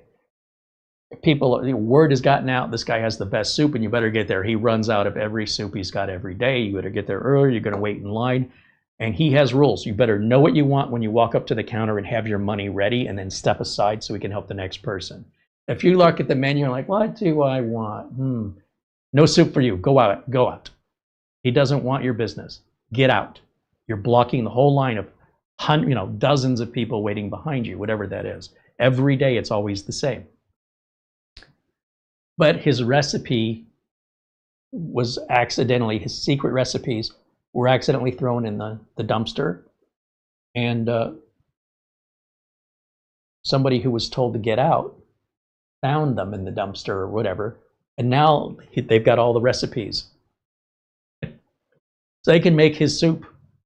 He's no longer got a secret anymore. And since they don't like him because they don't like the way he treated them, they go back in, Elaine goes back in and says, look what I've got. And, shows him his recipes. And she's like, maybe I'm going to start my own soup restaurant. Maybe I'm going to open it right over there since you're such a jerk. This is basically what's happening to Anthropic. It's such a similar, Seinfeld's fictional, completely made up, and Anthropic is 100% real. This would be a terrible April Fool's joke to get your investors to immediately stop jumping their investment because they just found out you gave away your recipes by mistake. You can't put that genie back in the bottle. It's out. What are you going to do now? That was their whole Claude business model. Just like that, in an instant, because of the judgment of one employee, a developer who should know better, in my opinion. Wow, that's a lot that happened in March, isn't it? So will RAM prices come back down? I don't have a crystal ball. I don't know. I wouldn't hold my breath. Will the stocks have gone down? The investors have backed out? I don't know if, with regards to supply and demand, how much this is really changing at this point, let alone how much time it'll take. Eventually, it'll get worked out one way or the other, but will it be another year or two? Or will it be next month? We'll have to wait and see. Nobody can really say. But what happened to Anthropic and what's going on with OpenAI and Sora and all this other stuff, and the data center closure, that was a busy month, March. And it's made some pretty massive changes. And from startup to shutdown in the case of Sora, you're looking at like I guess it was more than 6 months for Sora. But boy, did that make a lot of slop. And reasonably, what are you using that? How can you sell Sora to somebody? Maybe you could sell it to Disney or to an animator who's going to make a movie with it, right? Like the Unreal Engine, something like that. But to consumers who are just playing games, most consumers use the Unreal Engine to play games. They don't program in it. So there's no consumer market, essentially, that's feasible, sustainable, that anybody can think of before running out of money with Sora. So they cut off the limb to save the rest of the body. But Sam Altman's burning through the cash quick. And I think it's, personally, I'm going to make the prediction that he's going to find himself in jail. It's kind of like an Elizabeth Holmes with Theranos, or Sam Bankman-Fried. I just think give it time, because he has wronged so many wealthy people. I mean, there's people you can wrong in this world, but the wealthy people, they're extremely filthy rich. They're the ones who make the laws and make the rules. I don't think it's going to look good for him unless he can pull a rabbit out of his hat and start earning some money. There's just too much of him saying one thing and doing the opposite, and so many victims of it that are extremely wealthy people, and that the investors he's got now who are still backing him haven't been burned by him yet. But maybe I'm wrong. But I wouldn't be surprised to find out in a year or two that he's on the news and being sued or having an investigation, a legal investigation into his business practices. And that doesn't necessarily mean an end of OpenAI, because they've replaced him before, and they'll replace him again. The investors who have put all the money into it, they're the boss. They decide who's gonna be the CEO of the company. They're the money people in the background you don't see. I don't know. It's one thing to say, you know, bad judgment, made a mistake, but to do it over and over and over again in different ways. I mean, this whole RAM debacle. I mean, there should be, in my opinion, some law about this, even though these companies entered into this agreement voluntarily, to have that letter of intent and to not follow it through, not with one single purchase. I mean, I don't know if they purchased anything or not, but this could be the end of Micron. Like, it literally could cause their company to go under because of him. And you don't think they're going to sue him for that, if that happens, or if it even becomes close to happening? Just watch. The future is going to be very interesting for Sam Altman and for the rest of us watching the sideshow. He's not clean. Let me put it to you that way. His values and his ethics, from my perspective, don't have anybody's interests other than his own. That's what it appears to be. Sam Altman cares about Sam Altman. I'd like to be wrong. I don't like to think bad of people.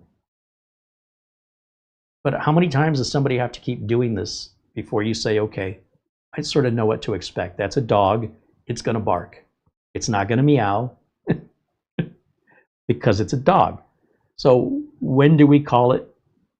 At what point does it fall on us for being so naive that we keep falling from the same tricks from the same person before we realize that's just who that person is? That's what they do. They're a magician. They perform tricks. That's what magicians do. Okay, so anyway, let me get back over to the chat room, and I haven't been paying attention. I apologize. So if there's been questions, I haven't seen them. So if you have questions for me, please do ask now.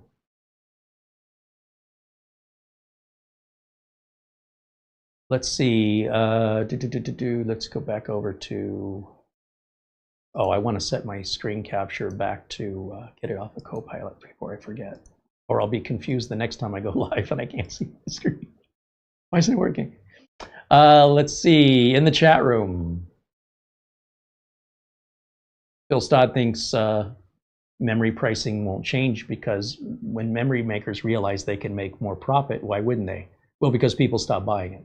It's a supply and demand issue, right? So if you raise the price of umbrellas when it's raining, you probably won't sell any or many umbrellas when it's not, no matter how much you discount. I mean, if you keep it at that same price. So if you're saying, okay, it's raining and I want $20 for the umbrella, as long as it's raining, you'll probably get 20 bucks from people who need an umbrella. But if it ain't raining and you still want 20 bucks, you're probably not going to sell very many. I don't worry about marketplace greed because the market decides, not the vendors. If we agree as a society that we're willing to pay that amount of money, then they'd be idiots to not charge that amount of money. But if they're charging that amount of money and we don't pay for it, we're like, no, we're not going to buy it. They will either go out of business or reduce the price. That's their two choices. A company's behavior is pretty predictable. They want to earn as much money as possible.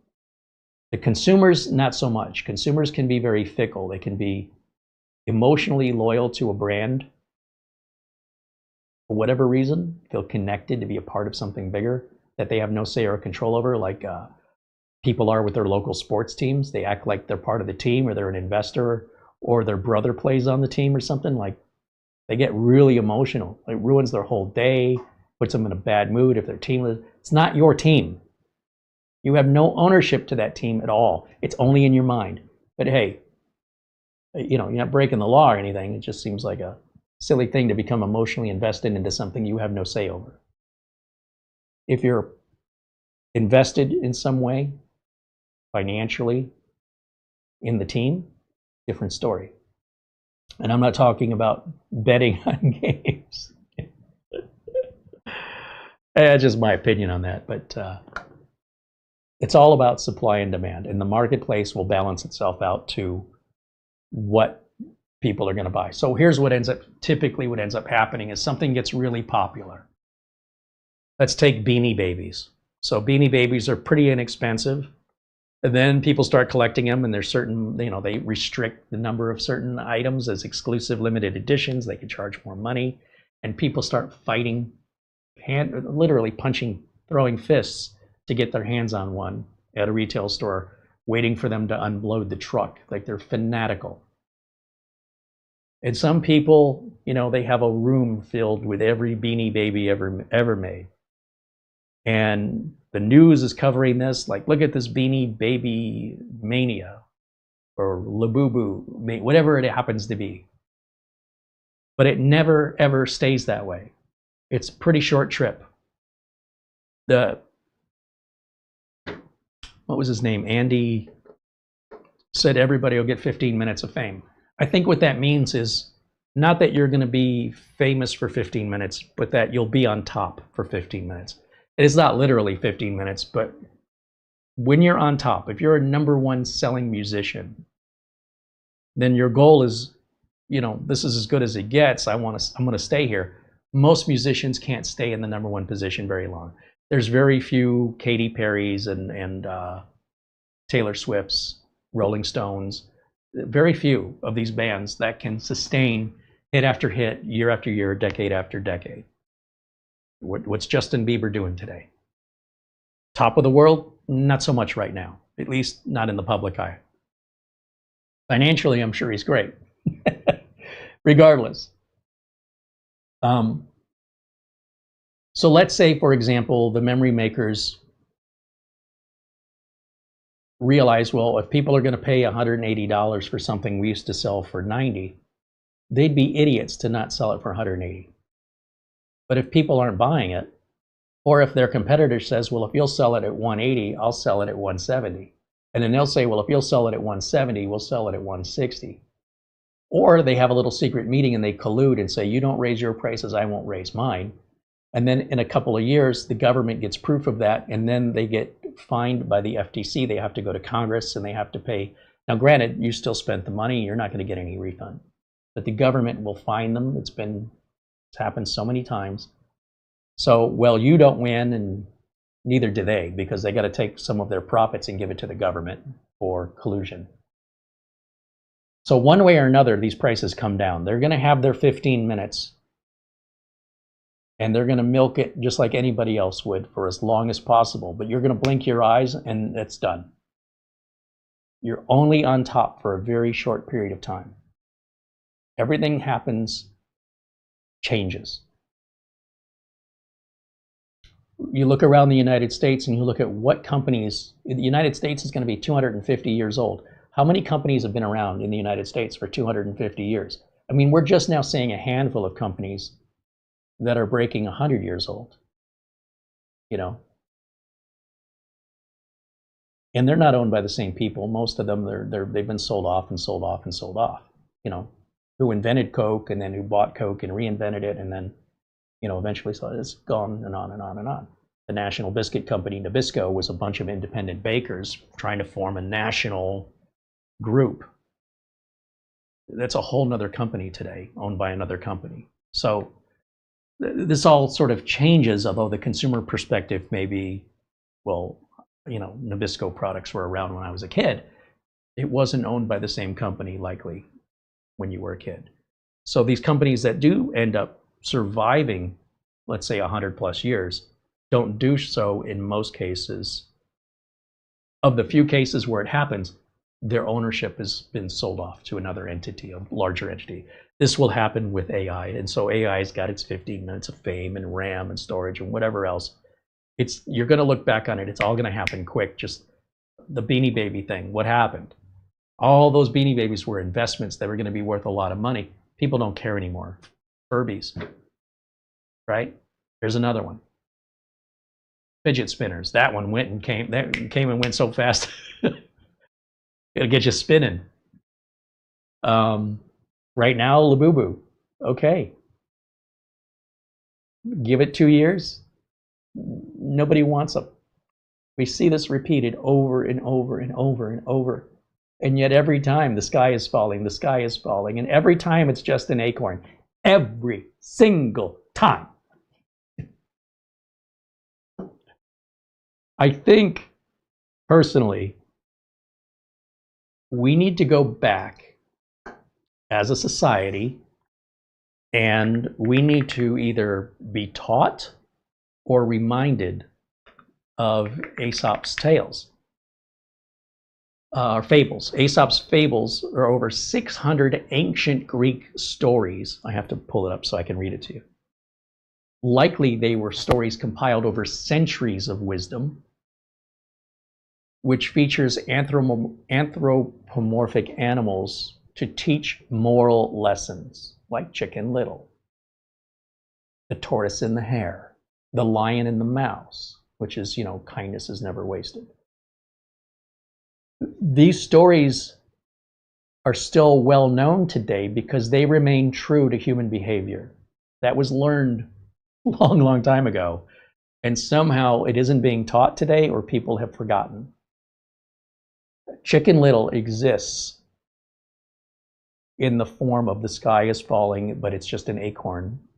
But let's all panic and shout and get people worked up because it generates clicks. Whether or not the person doing the shouting is truly believing what they're saying, I can't tell you, but they certainly appear to be. They don't know any better, and then that gets other people worked up, and it creates this anxiety. And people keep falling for the same thing. It's like when I throw the ball to the dog, but I actually hold the ball, I fake throw. And 10 years later, I fake throw, and the dog still looks to see if I threw it. Are we no smarter than a dog? At some point, you'd think the skepticism and the scrutiny that you've been burned so many times before, you've been made a fool by other people so many times. When do you want to stop being so naive? It's your choice. I don't like being made a fool of. So when there's this panic, Windows updates is breaking SSDs. No, it's a hoax. That's all a hoax. When you have other content creators jumping on the hoaxes and propagating them because those content creators believe Chicken Little, you have no idea how difficult that makes the job that I have because of the damage being caused by others, which at the end of the day, let's face it, is all about the clicks. It's not about the facts. Without any accountability, there's no harm, financial or otherwise, that comes from the content creators, whether they willingly or unwillingly lie to you. There's only money to be made. If a company pays me to review a product, that's not a review. That's a commercial. But many content creators are making commercials, calling them reviews, and they're secretly getting paid by the manufacturers. And they don't tell you that. Why would they? You don't know which content creators are doing this and which ones aren't. So I'm trying to change this behavior. I've been, from day one, when I started this channel in 2008, I've been trying to emphasize transparency and honesty because I want to, but you as viewers should demand it. If there's a content creator who only shows their hands, they never show their face, and they don't use their real name, and you're supposed to trust their reviews or their tips on how to fix your computer, think about what you're doing. I'm not saying anything bad. I'm not calling out anyone specifically. Let's face it. There's lots of YouTube channels that are just a pair of hands or a voiceover. And if those are entertainment videos, if it's a talking cat, that's fine. But if they're there to tell you how to be, to be educational videos, to be helpful, but the person won't disclose who they are or show their face, is that a deal you would make in life, in any other aspect of life, that you would believe somebody who you can't identify that could cause you consequences where it's your own fault for listening to them? There's no legal ramification you have because you're the one who made the decision. When you pay somebody to do something and they screwed up, you can hold them accountable. You can take them to court. You can seek justice. But when you're just believing anybody online, oh boy, that's on you. That's 100% on you. So, yeah, Edward Bass mentions the Prince and the Pea. That's another of the Aesop fables. David Graham says 24 minutes before we launch to the moon. Yeah, that's pretty damn cool today. See NASA back in the game. We're not landing on the moon, but we're sending astronauts on a 10-day mission to orbit the moon and then come back home. And then Artemis 3, that's where the moon landing was supposed to happen. I don't know if they've canceled it, but they don't have a lander. So until they get the lander situation figured out, this was always part of the plan. So Artemis 1 launched the rocket without anybody in it, and it worked flawlessly. Went to the moon, came back. I want to say that was the same 10-day mission. This is exactly the same, only we're putting people on it that will never get out of the spacecraft. Same, same travel destination, same travel time, same loop coming back. And then the third one is supposed to be, we're going to land it. So I don't know what's the status of that, but they don't have a lander yet. But certainly we wish safe travels and a successful mission to those astronauts putting their lives at risk for the exploration of space, to the advancement of the human species, which is a hell of a sacrifice. Big risk. Phil Stott said, yeah, we did that in 1969, and indeed we did. I was always imagining, how does Buzz Aldrin introduce himself? Hi, I'm Buzz Aldrin, the second man to have stepped foot on the moon. Kneel before me. That's just funny. All right, anyway. Jason Wyrick said Aesop's tales are not being taught. Maybe that's the problem, or maybe we've forgotten. But it's never been truer now than it's ever been in the past. And I don't know why people just don't know the basics of human behavior. It's very common, no matter how much more advanced we think we are than our parents or grandparents. We're doing the same exact thing they did. Exactly the same societal behaviors. If anything, we're worse. Chris Johnson, I talked about 15 minutes of fame earlier. Chris Johnson said Sears was at one time the world's largest store. And it was a long time blue chip stock in the Dow Jones Industrial Average. Now they don't exist. The same with RCA. What about Panasonic? And what about Philips or Philco? Or, gosh, there were so many. Zenith and Panasonic is a sad one. That's a real sad one. But yes, that's the point. Amazon is huge, but they won't stay huge forever. Amazon's 15 minutes is longer than the average, but it's an expression. It's temporary. And when you look back on it, for most of us, it'll be a blink of an eye. But when you're in the storm, it feels like the storm's never going to end. And if you're on top, time flies because, hey, everything's coming up in your favor. You're not struggling. Everything, people are worshiping you and money is pouring in effortlessly. And you think that's just going to last forever? Take Madonna.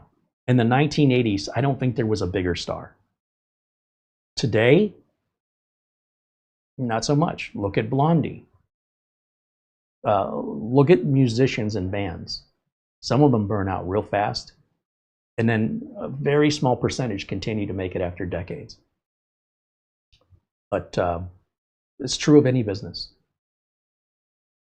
Kmart, Target, and Walmart were all founded in the same year.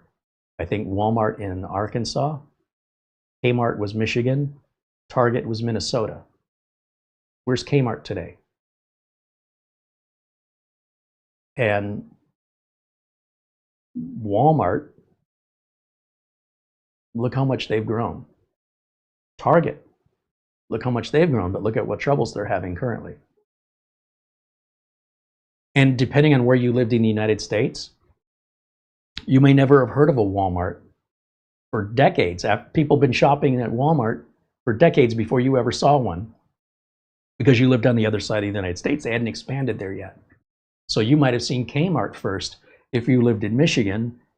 You might have seen Target first if you lived in Minnesota. Is it Minnesota? I think it's Minnesota. Kmart, when you think about it, it's only, what, 50, 60 years. Radio Shack, gone. Fry's Electronics, there's a short one for you. Incredible Universe. I could go on and on and on. Think of the investment. Think of the millions of dollars that were lost. So there's an appreciation I have for the people willing to take the risks, to put their money up and risk everything. But to think you're going to be able to maintain that without selling it off, the odds are stacked against you to even make it to begin with. And then once you've made it, to keep your position, it's probably going to get bigger than you are. And you either have to then interfere with its growth or get out of its way by selling it to a larger entity. If you care more about the company than you care about yourself, you'll sell it. But if you want to maintain control and you want to be in charge, you're going to go down with the ship. And you don't care about the ship. Then it's too ego related. And it's for each business owner to decide, how they want to treat their own business. If they want to disrespect their own business and their customers, they'll just look out after themselves, which is likely how the business got started to begin with. But you just can't keep that same attitude if the business is growing. You'll get in your own way. And so we'll see that time and time and time again. I think one of the oldest companies that exists on the planet of Earth is Beretta, the Italian arms manufacturer. I think that has been a family-run company for over 500 years. Is that right? Is that possible? Can you have a family-owned company for 500 years? Let's do Beretta.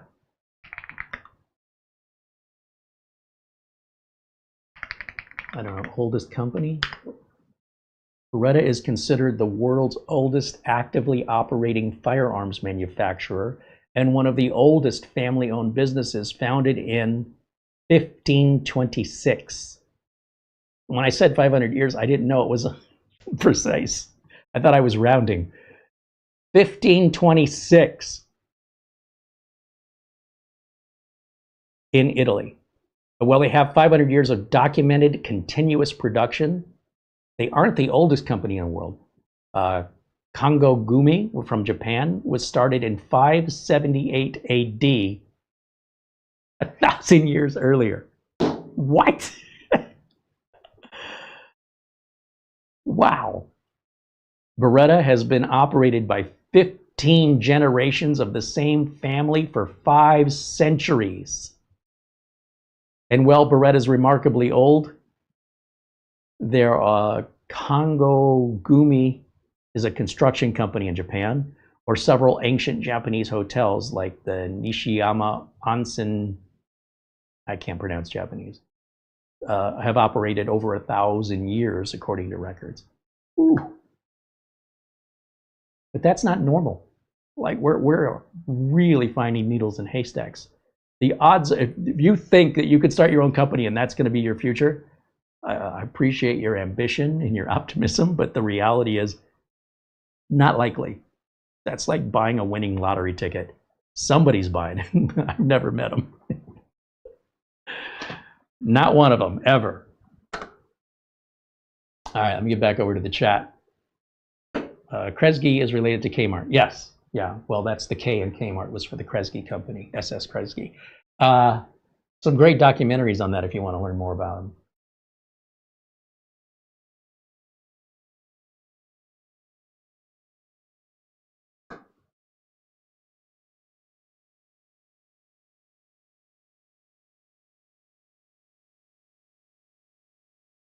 I'm just looking through the chat to see if there's anything, any questions rather, that I've missed or other related comments. Eugene Eldago joins us and says hello.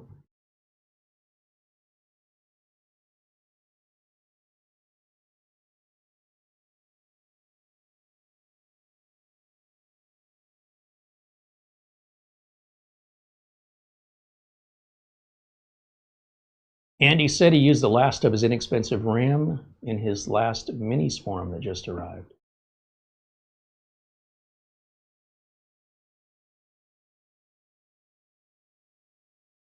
Blue Knight says, I love Carey's logic and common sense as well as his philosophy. Right, flattery will get you everywhere. Thank you.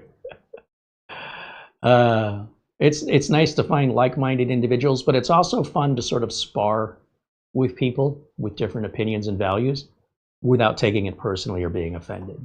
Just a verbal, healthy exchange of ideas without getting emotionally involved if somebody agrees with me or they don't agree with me. I'm firm in my beliefs. If it's raining outside and I tell you it's raining outside, and you stand right next to me looking at the rain and say, that's not rain, we'll agree to disagree. Okay? Because from my mind, you don't live on the same planet, or you're not looking out the same window and seeing what I see, or you're interpreting what you see as wet sunshine. I don't know how you see it, but I'm not going to argue with you about it. I respect that you have a different perspective. I'm not going to change your mind because it doesn't benefit me to do that. I don't need you to agree with me. I know what I know because I've experienced it. You can't tell me what I didn't. You can't tell me that I did not experience something. You can disagree with how I felt about it, but you can't tell me it didn't happen. You could try, but I'm just going to look at you like you're just making up stories now. You know, it's gaslighting. So that's not important to me. But it is nice, though, when you do find people of similar value, right, that say, oh, yeah, I agree with that. Hey, that's always nice. But it's not required, and nor is it expected. It doesn't change my reality, unfortunately. I wish it was that easy.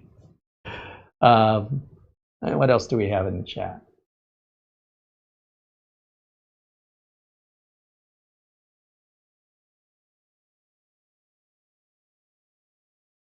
Most companies have no soul, says Andy.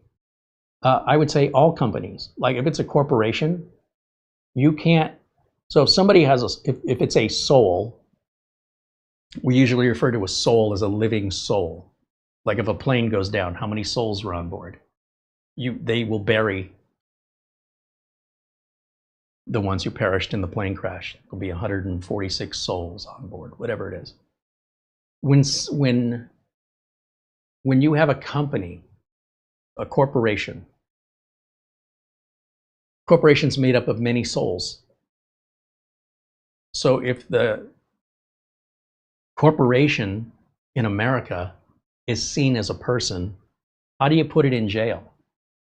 You can't. You can put individual souls in jail if there's particular people in the company, like, I don't know, Enron or something, that you can put in jail. But the actual Enron company, you can't incarcerate it. There's no soul to put in there. That's every corporation, without exception. So that's sort of, I guess what I'm trying to say is kind of obvious.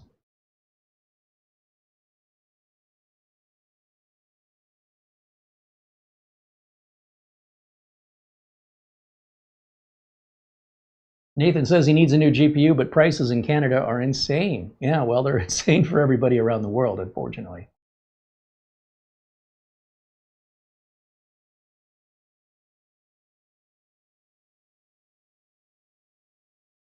Someone in the chat said they used Revo Uninstaller once and it removed a different program than the intended one. Normally, people don't have anything negative to say about Revo, but that doesn't justify using it. It's needless. It's in most cases. There could be an exception where Revo was used once, but never to a point where you need to install it. Never to a point where that's like, oh, I'm just going to use Revo to uninstall from now on.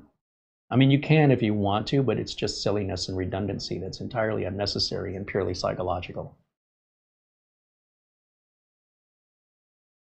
So I'm glad that you had a bad experience with it, because it's very few people will ever admit to it or refuse, or maybe perhaps they're not lying, that or they just want to believe that that's a better tool. And it's something I often get pushback from, as though I'm like putting my foot down and saying you're not allowed to use it. I'm saying you shouldn't use it. You also shouldn't beat your spouse, but I mean, people are going to do it anyway, aren't they? I don't condone it, but you're going to do what you're going to do.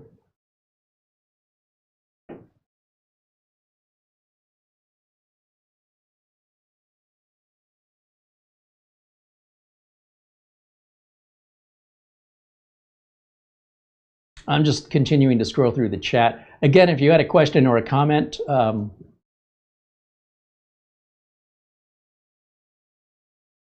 because I wasn't looking at the chat, I'm not intentionally ignoring you. You may need to repost it again for me to see it.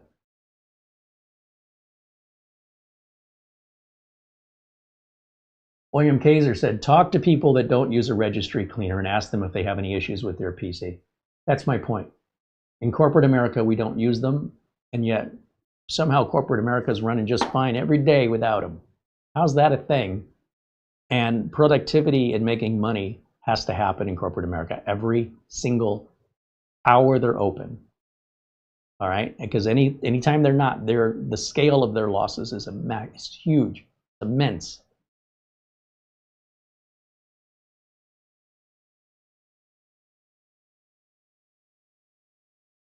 Gary Tatum says, I'm my own computer's worst enemy. I've crashed 2 completely stable operating systems in less than 30 minutes. But to me, computers are toys. Well, that's fine. Play with your toys. To me, computers are tools. So you can have something that's a toy to you that's a tool for me. And my attitude about how I take care of it and how I earn money from it is going to be very different from somebody who just plays with something and it's just a form of entertainment. It's a great way to learn by breaking things. As long as the things you're breaking are yours. But learning on somebody else's dime is messed up, man. I remember I replaced a technician. This poor small business, they just think all techs are the same, you know, like you're gonna hire me and I'm gonna do exactly what your previous guy or gal did, but I'm going to charge you a different amount of money. I don't know the other person they're getting rid of or has left. I don't know what their policies and procedures were, if they just made things up. But what I do know is this poor guy trusted, you know, he doesn't know about computers. That's why he hired an IT person. And this self-proclaimed IT person said, you know, you need to buy me these books so I can learn how to work on your stuff.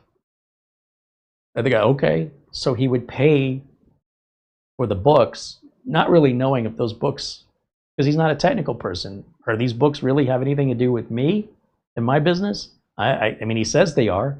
He says he needs them. So he orders them. In addition to paying the guy, he's now paying for the guy's education. And then that guy, this guy's such an idiot. He put their server in a cabinet beneath a counter, you know, just like you'd have in your kitchen, 2 doors that open, like below the sink, let's just say. Only in this case, it was a business countertop with cabinets underneath. He put the server in there, but because it would get hot, he took a drill and drilled into these, I don't know, $10,000 cabinets to make giant holes, like this big around, okay? want you to think this through. And then he put a gate lock. He put one of those locks that has a latch that you fold over and you lock it so that the doors won't open. But the screws that hold the lock in are just regular Phillips screws exposed on the outside of this otherwise beautifully finished cabinet. The silver, bought it at Home Depot, gate latch. So stupid. So not only can you just reach your hand in the hole, as far as like getting the server out, you just get a screwdriver and remove the 2 screws from both sides of the latch. Just keep it locked and throw it in the trash. Now you can open the doors and then you can work on the server, like if you need to dust it out or fix a power supply. Not to mention, even with the hole, he was restricting the airflow to that server. And on top of that, wasn't giving the business owner any information regarding passwords. So because I didn't know this guy, the first thing I did, obviously, was get to the server. Because they didn't need a server, they just needed a NAS. So we're going to retire that right away. And I just grabbed my electric screwdriver in 4 seconds, boom, boom, boom, boom, 20 seconds. Lock is off. But I can't, nobody knows the password to log in as the administrator. And rather than crack it, I just thought, I'm going to reach out to this guy and see if he'll talk to me. I got no beef with this guy. He's got no reason to be mad at me. I didn't take his job or anything. Clearly things went sour with him and the employer. So if the employer was asking what the passwords were, he may not answer them. But I'm like, hey, I'm the guy they hired to replace you, and I don't know what your passwords are. And, you know, I don't want to reformat and start over. Could you just tell me what the password is? Or would you? You know, put yourself in my shoes. And he said, yeah, here it is. And the password was an insult to the owner. It was literally the words that the owner is, you know, like a douchebag or something. That was the password. The guy getting paid from the owner to work and maintain the server that was paid for by the owner, to be given a career and a living, used that money and time from the owner to insult the owner when he didn't get his way or they didn't agree. He also told that owner, you should be on Wi-Fi. Anything that's wired, you should remove. Wi-Fi is safer. And the owner said, well, why would the Wi-Fi be safer? I thought Wi-Fi was more dangerous. And he said, well, you're renting an office. And all the wiring to all the other businesses in this office complex, they all go down to one room. And in that room, you have your internet service provider and your network switch. And in that same room is another modem with another internet, well, could be the same provider, but they have their own switch. So what's to stop somebody from going into that room? And he's referring to me because I was working for the other businesses in this complex. What's to stop Carey from just unplugging your cable and plugging it into their switch, and he can see all your stuff? So if we put you on Wi-Fi, we get off of this area, this locked cabinet, that only myself and the building owner had keys to. Not even the janitor had keys to this. And I've never done anything. So it's not like they're saying, hey, Carey did this before. No, that's all in his imagination. And I never met the guy, and he's throwing me under the bus. So when the guy asked me, when the business owner asked me, can I replace this guy? Because they were spending, I don't know how many tens of thousands of dollars on his salary, plus they were buying him books. He took the books home. Where are the books? They're his books, but you paid for them. Yeah, he told me he needed them. And the server, why is it locked? He said, to keep it away from you. I go, why? Well, you have a key to get into the building. I do. So that means you have access to our office after hours. I do. But you're not paying me, so why would I be in your office? What do you have that I want?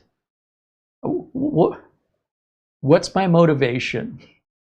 I got other things to do. I got keys. I got a master key, like a building maintenance manager. I can get into everybody's office. I don't want to, because I've got other things to do, and I'm not nosy. Honestly, I just don't care. Well, they told us we should lock up the server, so if you come in here after hours, you can't get to it. It's 4 screws. I could have, if you want to play that game, taken the lock off, gotten to the server, and then put those screws back in, and you'd never know I was in there. I mean, and then you're on Wi-Fi. Yeah, well, do you think that's why our network won't stay up and running, and sometimes it works? And yeah, that's exactly why. Okay, I got to rip out everything your guy did. Server's going, the Wi-Fi's going, we're going to put you back down on the switch. You're going to use a wired connection. And by the way, when this is all said and done, at the end of the year, you're saved 80% over what you were paying the other guy once we're done. And every year after that, you just have my maintenance cost. No more of this buying books, no more buying new equipment, no more buying locks and drilling holes into your cabinetry, no more paranoia against other people that occupy the building. You lock your doors, you have an alarm. We'll put up cameras if you want. When have you ever been stolen from? I'd say the only person that ever stole from you was this guy you hired. A guy they hired to replace me a year earlier. And why did they replace me? Because they hired an administrative assistant. And she said to the boss, who does your computer IT work? Carey. Who the hell is Carey? You should hire my husband. He's looking for a job. That's what he does. I don't know this woman. I've never met her. She threw me under the bus and got me fired so her husband could get the job. And when she got into a fight with the business owner, she quit. And the husband, defending his wife, had a problem then, so he quit. And then they called me up and said, would I come back? When I left, everything was fine.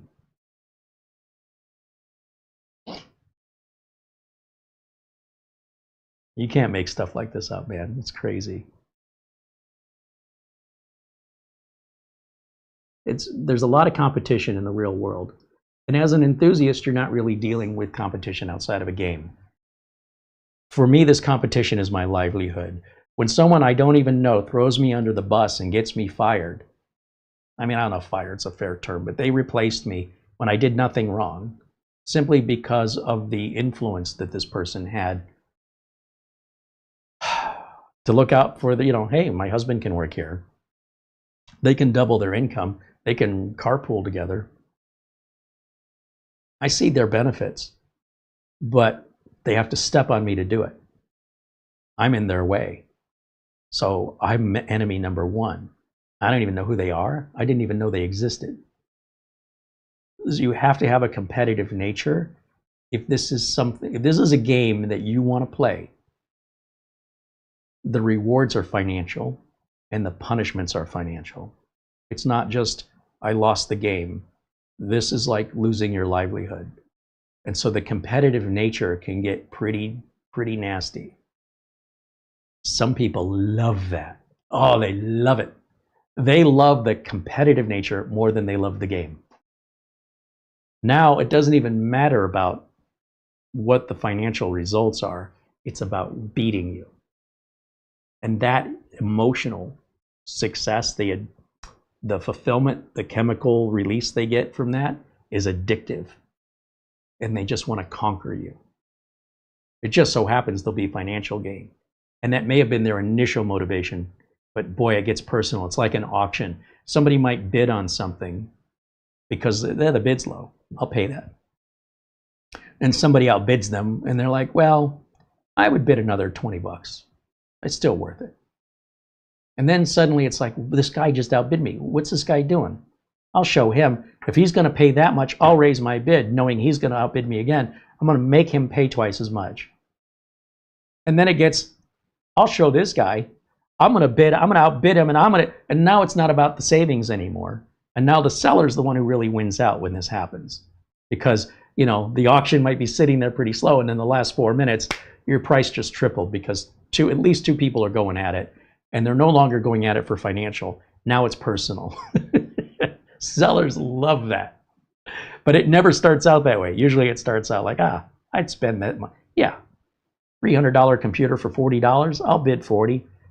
Oh, someone just outbid me to 50. I'd pay $100. I'll just put it $100. I got outbid again.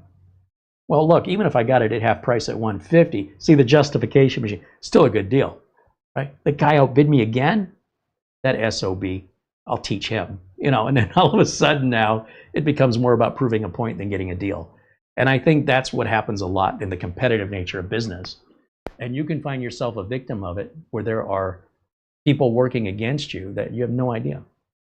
And when I was working in corporate America, it never occurred to me that there was any other way to succeed but work harder.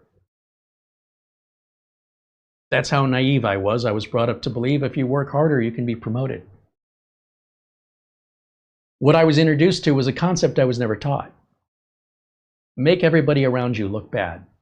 Don't work any harder. Make everybody else look worse.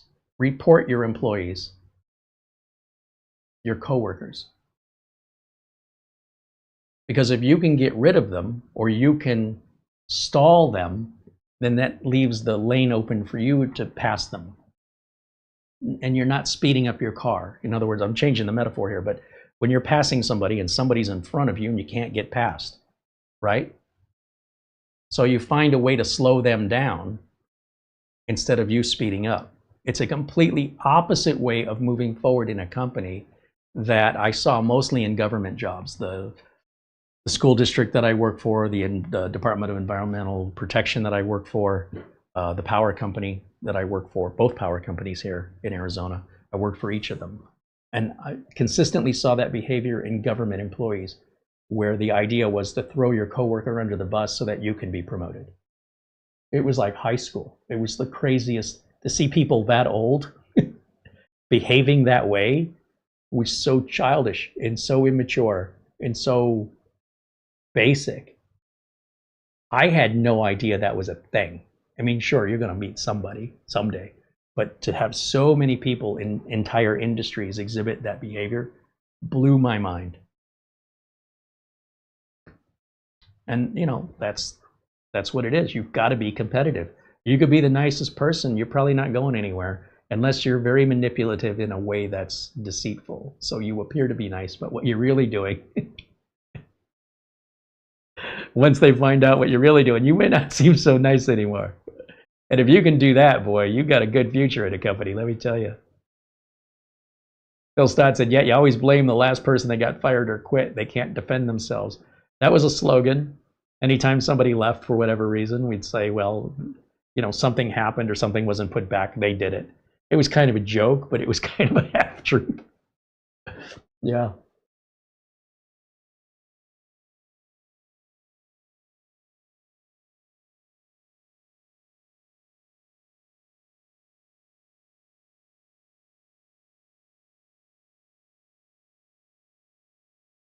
"4 minutes to the rocket launch." Appreciate that update, David. Hopefully it goes off without a hitch. Somebody in the chat says, why is Registry cleaning a lie? Did you just get here? Have we been talking for 2.5 hours and you don't think that that information applies to you? The lie is that you're somehow doing something to benefit Windows. You're not going to improve its performance. You're not going to improve its reliability. It's cosmetic only, with some very few exceptions that are like lottery tickets. It's very, very hard to justify why you would waste your time and jeopardize the integrity of your system because you've been lied to.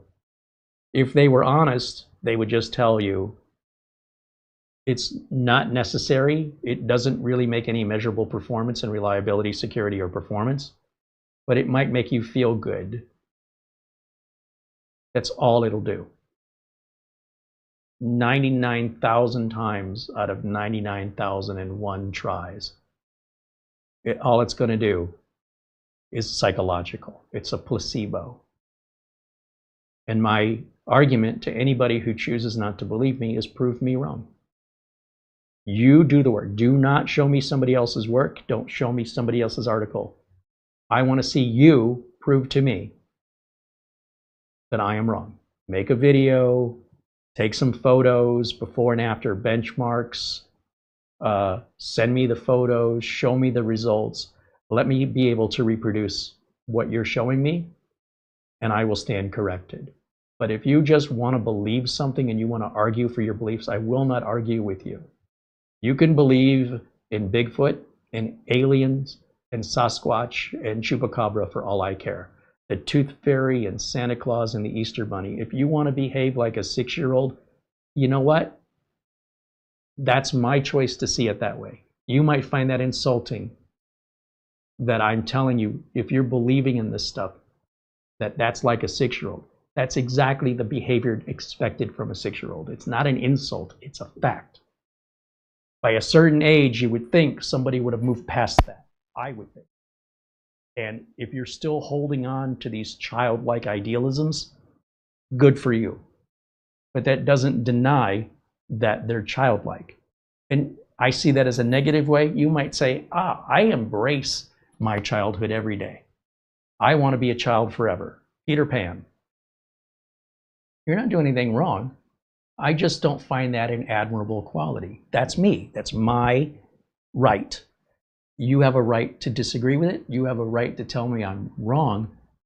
But that's just because of what your beliefs are versus what my beliefs. Okay? So we try and keep the beliefs out of it because they offend people, don't they? So we try and keep it just to facts, just to scientific, repeatable data. And that you cannot deny reality and be a reasonable person. You got to pick one or the other. So we try and take the beliefs out of it because beliefs hurt too many people's feelings get hurt and people get offended. And if you don't want me to get offended by your beliefs, then don't be offended by mine. If you want to go down that road, let's go down it.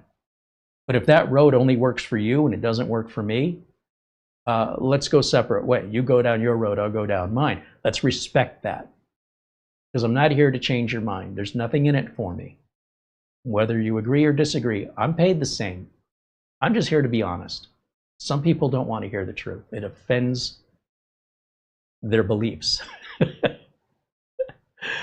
I do not explain it, but that's more of an emotional psychologist problem. That's not a computer technician problem. That's all I can say about it. David Graham said, liftoff. Oh, the rocket's going up?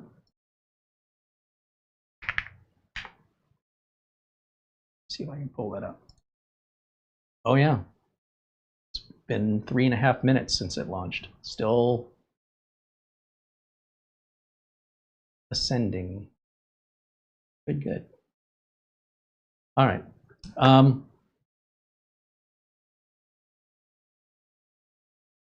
David Graham said, my mind is mature, my spirit is young, and my body is old.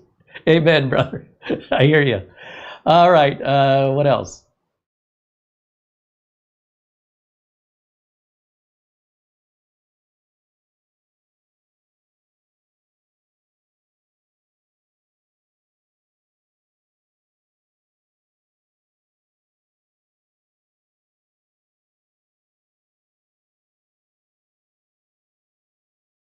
Let me put it this way, and I think Ricky Gervais said it best. If the entirety of humanity was wiped out, and everything humanity has accomplished was gone, and humanity started all over from scratch, all the math and science books that have to be rediscovered and recreated will be exactly the same. But any of the stories, the Aesop's fables, any of the beliefs, likely none of that will be the same. The only thing I can guarantee you is all the math and science books will eventually return back to exactly where they are now. That's a pretty powerful statement, and it helps kind of put it in perspective. Facts will always stay facts. They won't change. Like when we talk about like math, the facts of if you're looking at a criminal case or something, facts can be subject to perspectives. But when we talk about science and math,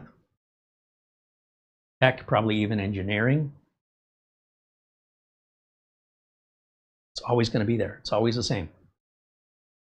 It'll be recreated exactly to the same results.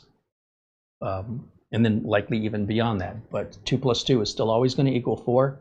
Whether you know that or you figure it out on your own without any help, you'll get there. And I'm not here to bring people on board to a religion. That's not what I'm doing. I'm trying to bring people on board to be able to help them with their computer in a way that is more reliable, sustainable, repeatable, dependable, and consistent. And the only way I know how to do that is through facts. I guess that's the big difference. I don't want to sometimes get paid when I do a job.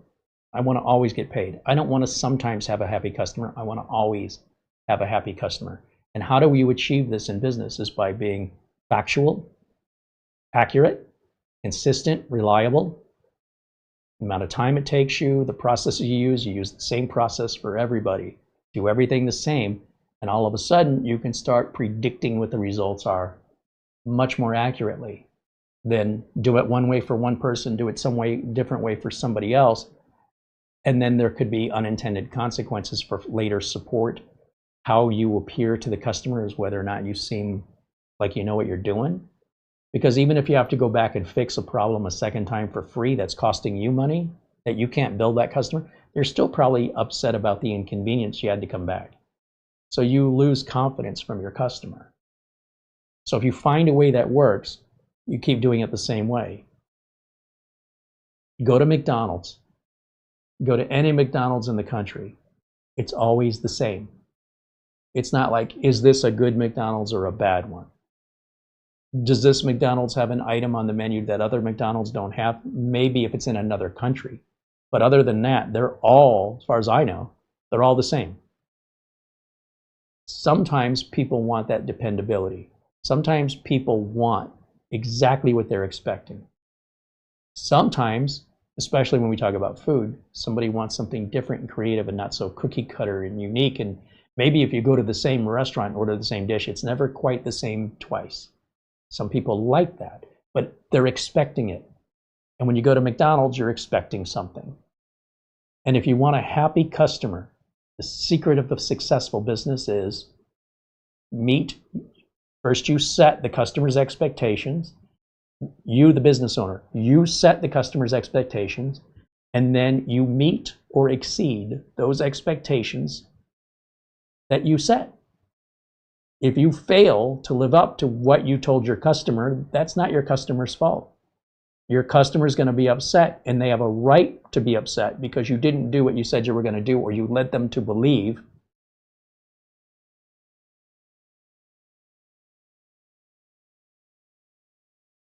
And sometimes some business owners are very manipulative to that. Well, did I say it to you in writing? It doesn't matter. If you want to play that game, you're not going to win over any customers that way.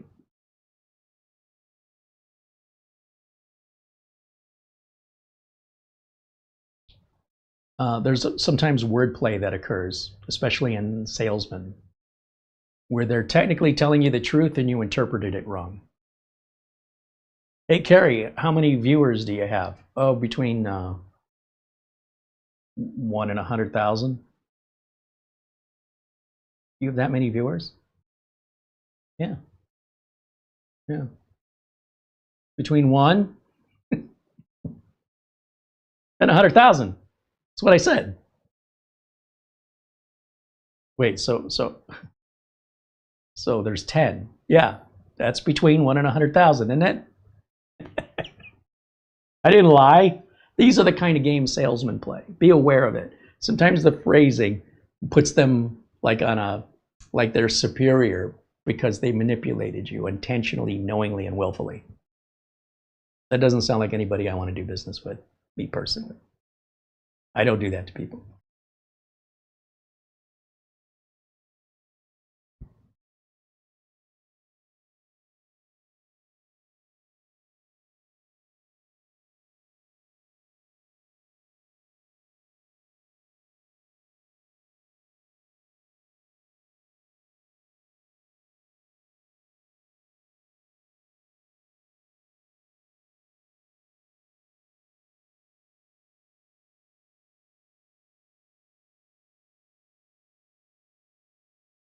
So my goal on this channel will be to continue try and keep everybody's education who wishes to better themselves up to date with current technology. And when I see trending of certain areas like reinstalling Windows every year, that's what a bizarre thing to say in today's modern operating system and hardware environment. Most computers I see have never had Windows reinstalled, ever. If it's Windows 10 or Windows 11, it's the same operating system that was installed on the day the system was delivered and has never been reinstalled, ever. But there are still people like, well, I was taught you should reinstall once a year. And if you had Windows XP, I would agree with you. Even Windows 95, I would agree with you. Not today, not anymore, unless you are still using a Windows XP or a Windows 95 computer. I don't put leaded gas in my car anymore. We don't put lead in paint anymore. We don't use asbestos for fire resistance in insulation in houses and buildings anymore. We used to. No, I was taught to use asbestos. That's the best fire-resistant insulation you can get. And all my plumbing is you know, PVC or something. Man, there's PEX now. PEX is so much better. Why would you want to just put this old stuff in? Like, because that was the good stuff. Yeah, based on what was available at that time, that was good. Based on what's available today, I mean, copper's always good, don't get me wrong, but not for the price. And PEX is not only cheaper, it's far more reliable. Why would you not just use PEX to begin with? What's PEX? That's the problem. Let's get that problem fixed first so that you're doing a proper comparison instead of a comparison from 50 years ago. Let's talk about what we're comparing it with today. Comparisons, what used to be great, 15 minutes of fame, what used to be great may not be so great anymore. There could be cheaper, easier to install alternatives with a higher, how do I want to say, higher reliability, less rate of a problem. And, you know, give it another 10 or 15 years, another 20 years, it could be something else. Heck, they now have a plumbing fittings that are called SharkBite that wasn't created. It's incredible. This company invented a way that you can connect two pipes together and not use any glues or need any special tools. You push them together and it creates an instant seal that you can easily remove if you need to. And it's watertight and you don't need any special tools. You don't need any special training. We have these electronic connectors when you want to put two wires together. We don't need to twist the wires together anymore. We don't use wire nuts and a soldering. It's called a WeGo connection, W-E-G-O. You just flip up the little switches, you slide the wires in and close the switches. Done. Super easy for maintenance. You don't have the problems like if you mix aluminum wire and copper wire. At some point at that connection, it's going to cause a problem. Those two metals don't like each other. Old houses here in Phoenix in the 70s all built with aluminum wiring, but all your fixtures are all copper. So when you connect those two together, it's usually a matter of time before there's a break in that connection where the metals fight against each other, the chemicals. So by using a WeGo connector, it kind of separates the two wires out. They're not directly touching in that way. And then if you want to change that connector out, should there still be a problem, super easy. Just flip up the switches, slide the wires out, put the wires back in, close the switch back down.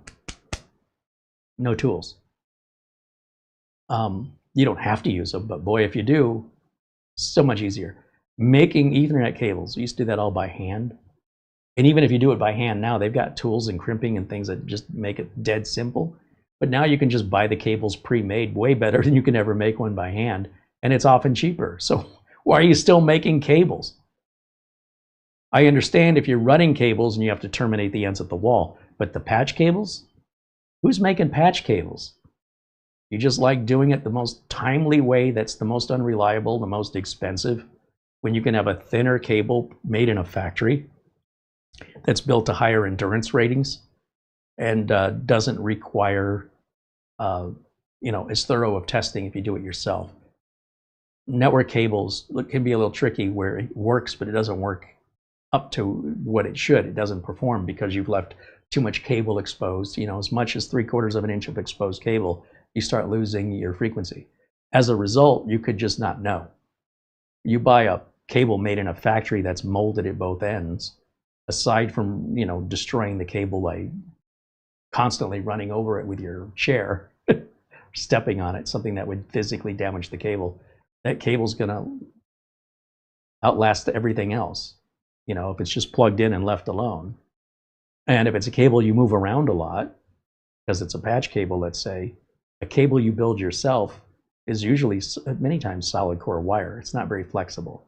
So to have that flexible, thinner cable that's factory made can endure a lot more of manipulation if you're constantly plugging it and unplugging it and moving it. If it's something you built yourself, you're probably going to have to keep putting new ends on it. They're just going to eventually fall apart. The cable starts, the sleeve starts to separate from the housing. And anyway, it's your choice if you want to, you know, spend 3 times longer and 3 times more money to do it yourself. I mean, don't let me stop you. But if you're trying to earn a living, you just buy the patch cables made, and it's way cheaper, way faster, and they're very inexpensive. So it's not like you're putting a lot of money into it. Also, you make enough cables and you get your hands all calloused and blistered up. No, thank you.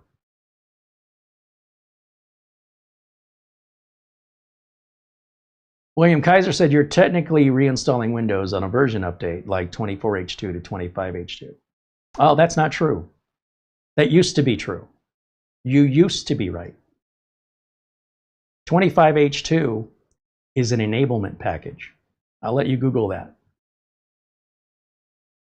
Basically, all of the updates to 25H2 came in Windows updates in 24H2. A lot of people don't know this. So when you go to install 25H2 on a previous install of 24H2, all it's actually doing is flipping the switch to on all those features that were left off. You were able to download them quietly in the background, and because you didn't read through what you were downloading, you have no idea, because most people don't unless you're a technician, what you're downloading. And what you were downloading were features for 25H2. They just weren't enabled. So by the time you got all those updates in 24H2, when Microsoft said we're releasing 25H2, all they were doing was unlocking the door on 24H2 to open those features up. It wasn't reinstalling your operating system. So again, we want to keep everybody current. And the information you have was true, but it isn't true anymore. Now, it could be true if you, for some reason, you have 24H2 and you want to download the Windows 11 Installation Assistant. Then you'll be reinstalling Windows on top of itself, basically. And it'll take you maybe an hour or 90 minutes in most cases. But if you just download the enablement package, it'll probably take 6 minutes and it's done. You just download it, it runs, you reboot. Now you're on to it. It's technology is changing, and you should always be asking yourself if the information you have still applies to technology today. And there's a prime example of it right here in our chat room, which isn't to call anybody out so much as to be aware that we're all guilty of this. And if we're self-aware that we're doing it, that's the first step to being self-aware to prevent that from happening again, and to verify if what you know from before still applies today. That's my whole point. That's the whole point of this video, is to start getting you to question what you believe to be true, which was true and still may be true when dealing with the past. But when we're dealing with current, does it still apply? And in this case, there's a prime example that is, if it's just an enablement package, it's not reinstalling Windows. Prime example right there. I couldn't have asked for a better example.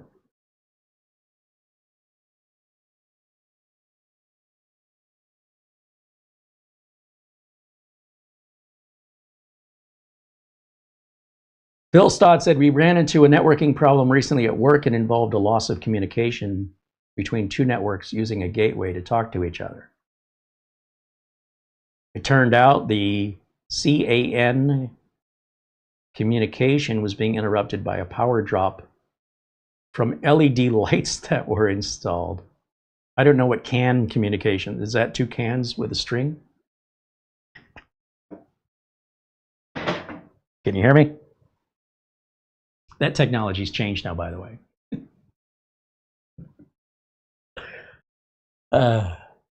Interesting though. Yeah, LEDs, they emit. Typically, they don't cause a power drop because their LEDs are usually pretty low power, you know, compared to incandescent. But they emit an electronic. What is the word?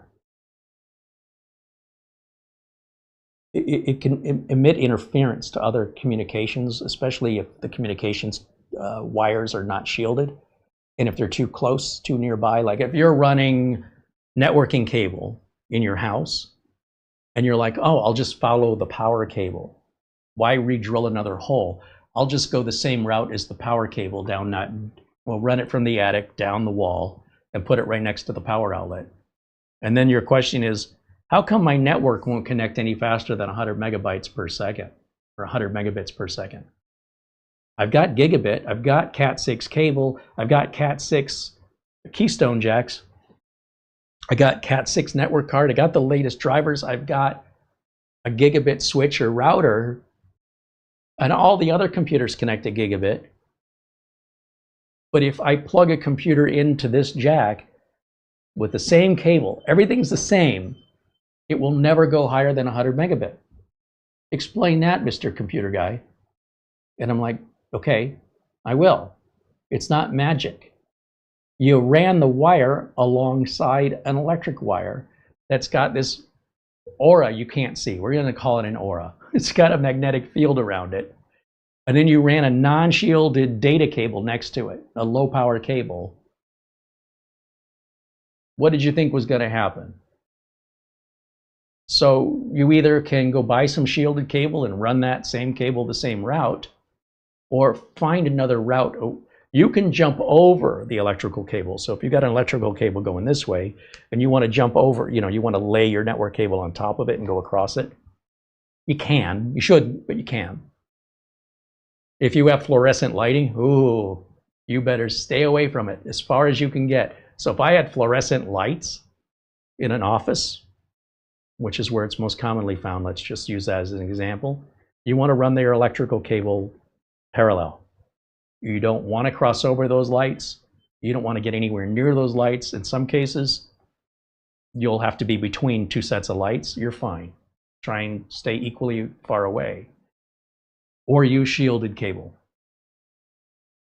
Most people don't want to use shielded cable because it's thicker, it's harder to work with, and it's more expensive.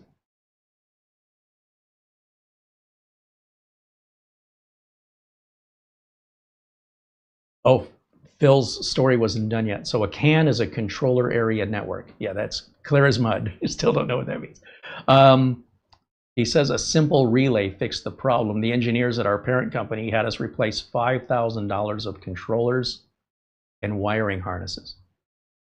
Yeah, well, I mean, that'll be for their managers to evaluate and their bosses to evaluate their departments to determine why their budget was so high this year, and then determine how they want to move forward with those employees going forward with other duties that those employees are tasked with to ensure that they're not just playing part starts trying to figure it out, because it costs a lot of money to play part starts.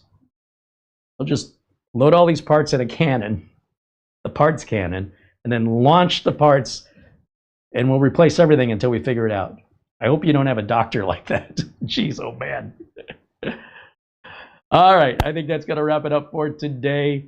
And again, I'm just here to provide you with the information from a professional's perspective.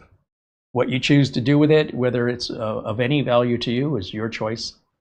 In no way am I trying to control you or tell you what to do. I want to be very clear. Nor would I expect you to control me or tell me what to do. It goes both ways.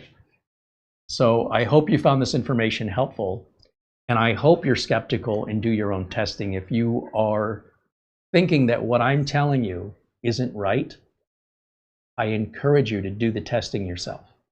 Because at the end of the day, your experience will speak louder than anything anybody will ever tell you. And if in your experience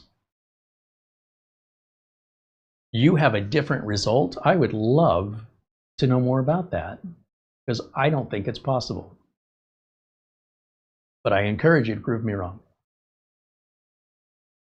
If you want to continue to use CCleaner and Revo, knock yourself out. You will not see me use it. You haven't seen me use it in a long, long time.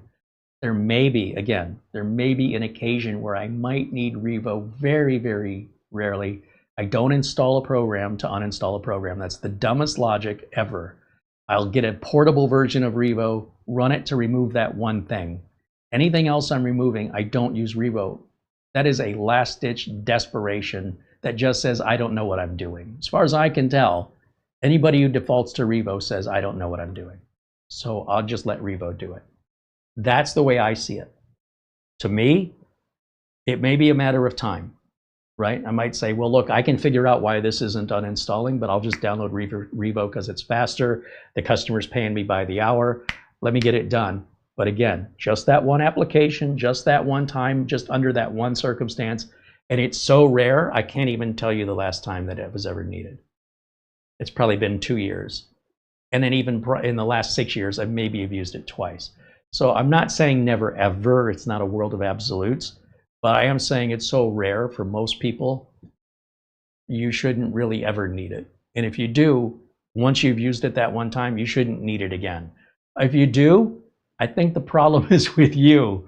You're doing something that's different from the common person.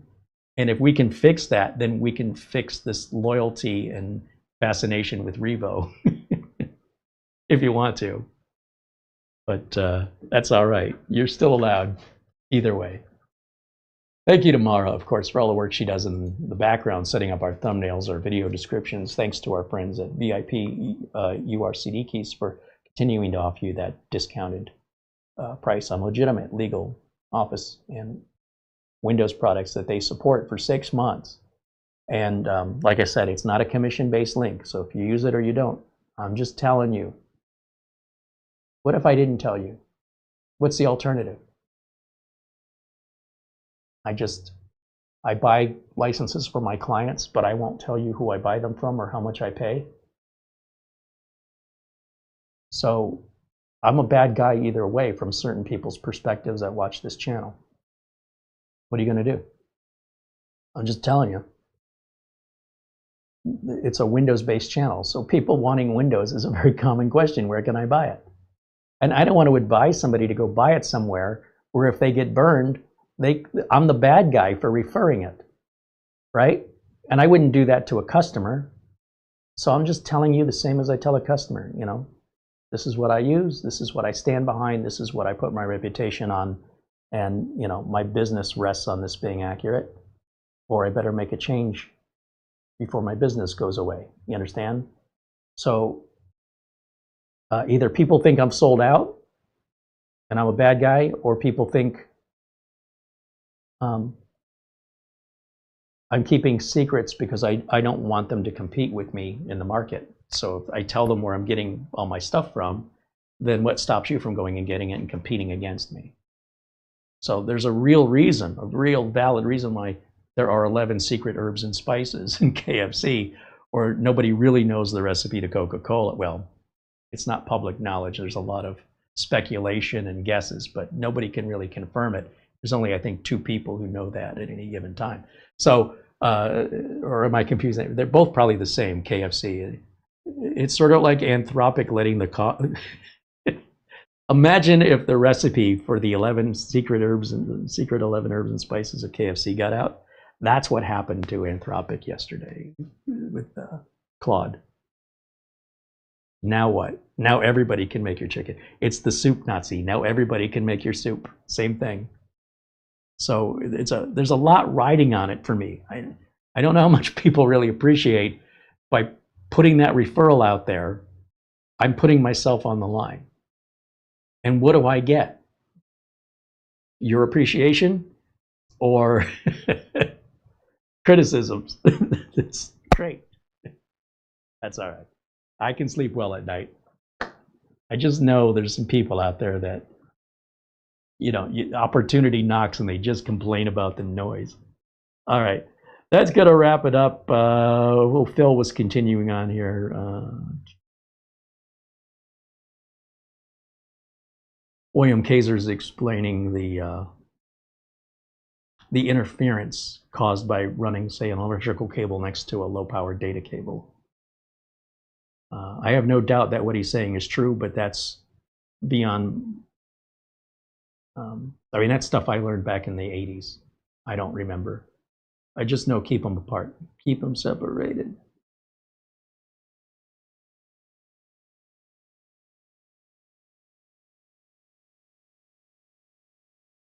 Bill Stott says the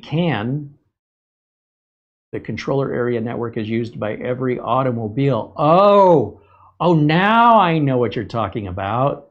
I thought you were talking about like an office or something. Or maybe he still is. Oh, he says the only difference between using it in a car versus using it in an office is the protocol. Okay, now I'm on board. I appreciate that. Yeah. Now that you say it, all those memories of my car knowledge came back. W.E. Holmes says another great live, very educational as always. Well, again, the difference here is I'm not teaching academically. We're not going through a syllabus. I'm teaching from experience.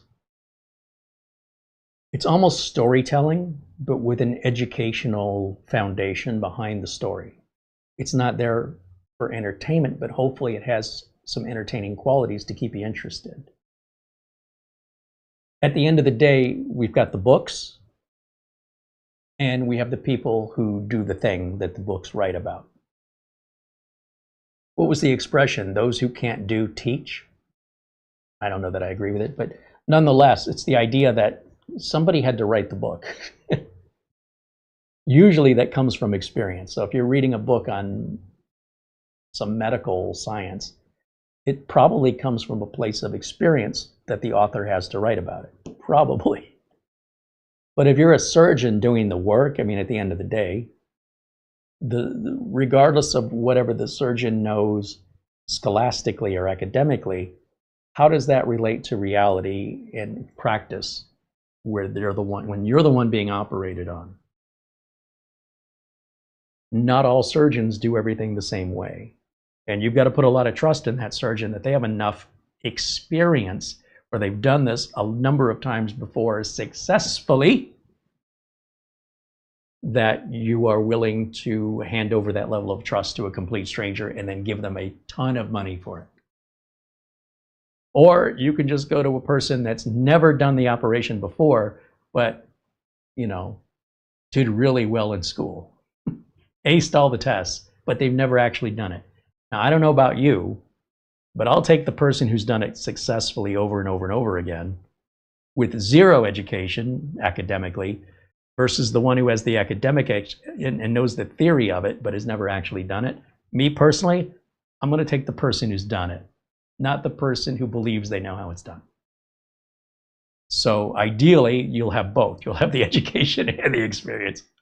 Because I wouldn't want to be one of the first people that somebody's learning on. At least not without some supervision from somebody with experience to oversee everything. I'm funny that way. I don't want to be somebody's guinea pig and then pay them for the privilege. All right. So thank you again for hanging out. If you want to keep using the registry, knock yourself out, man, if that makes you feel good. But if you're curious or skeptical, go without it. Measure the difference. I have no reason to make this up. I don't make any money, if you believe me or you don't. Nothing is better or worse in my life because of how you choose to respond. There's nothing in it for me, other than people appreciate the knowledge. If you want to reject it, that's fine. You can lead a horse to water. that's going to wrap it up. Thank you again for hanging out. I appreciate everybody joining and participating in the back and forth that we always have. It's very enjoyable for me, if you can't tell. Thank you to all our friends in green that support this channel and make it possible for me to continue these videos without being beholden to some corporate entity controlling us secretly in the background. I don't want to do that. There's plenty of that on YouTube. I don't want to be a part of it. And we'll be back on Friday for our regularly scheduled live show at 1 o'clock Phoenix time. I'm expecting something in the mail between now and Friday, so I don't want to commit to what that's going to be because it might not show up. But hopefully it shows up in time, and regardless, the show will be live on Friday. The show must go on. So I hope you'll join us then. Until next time, bye for now.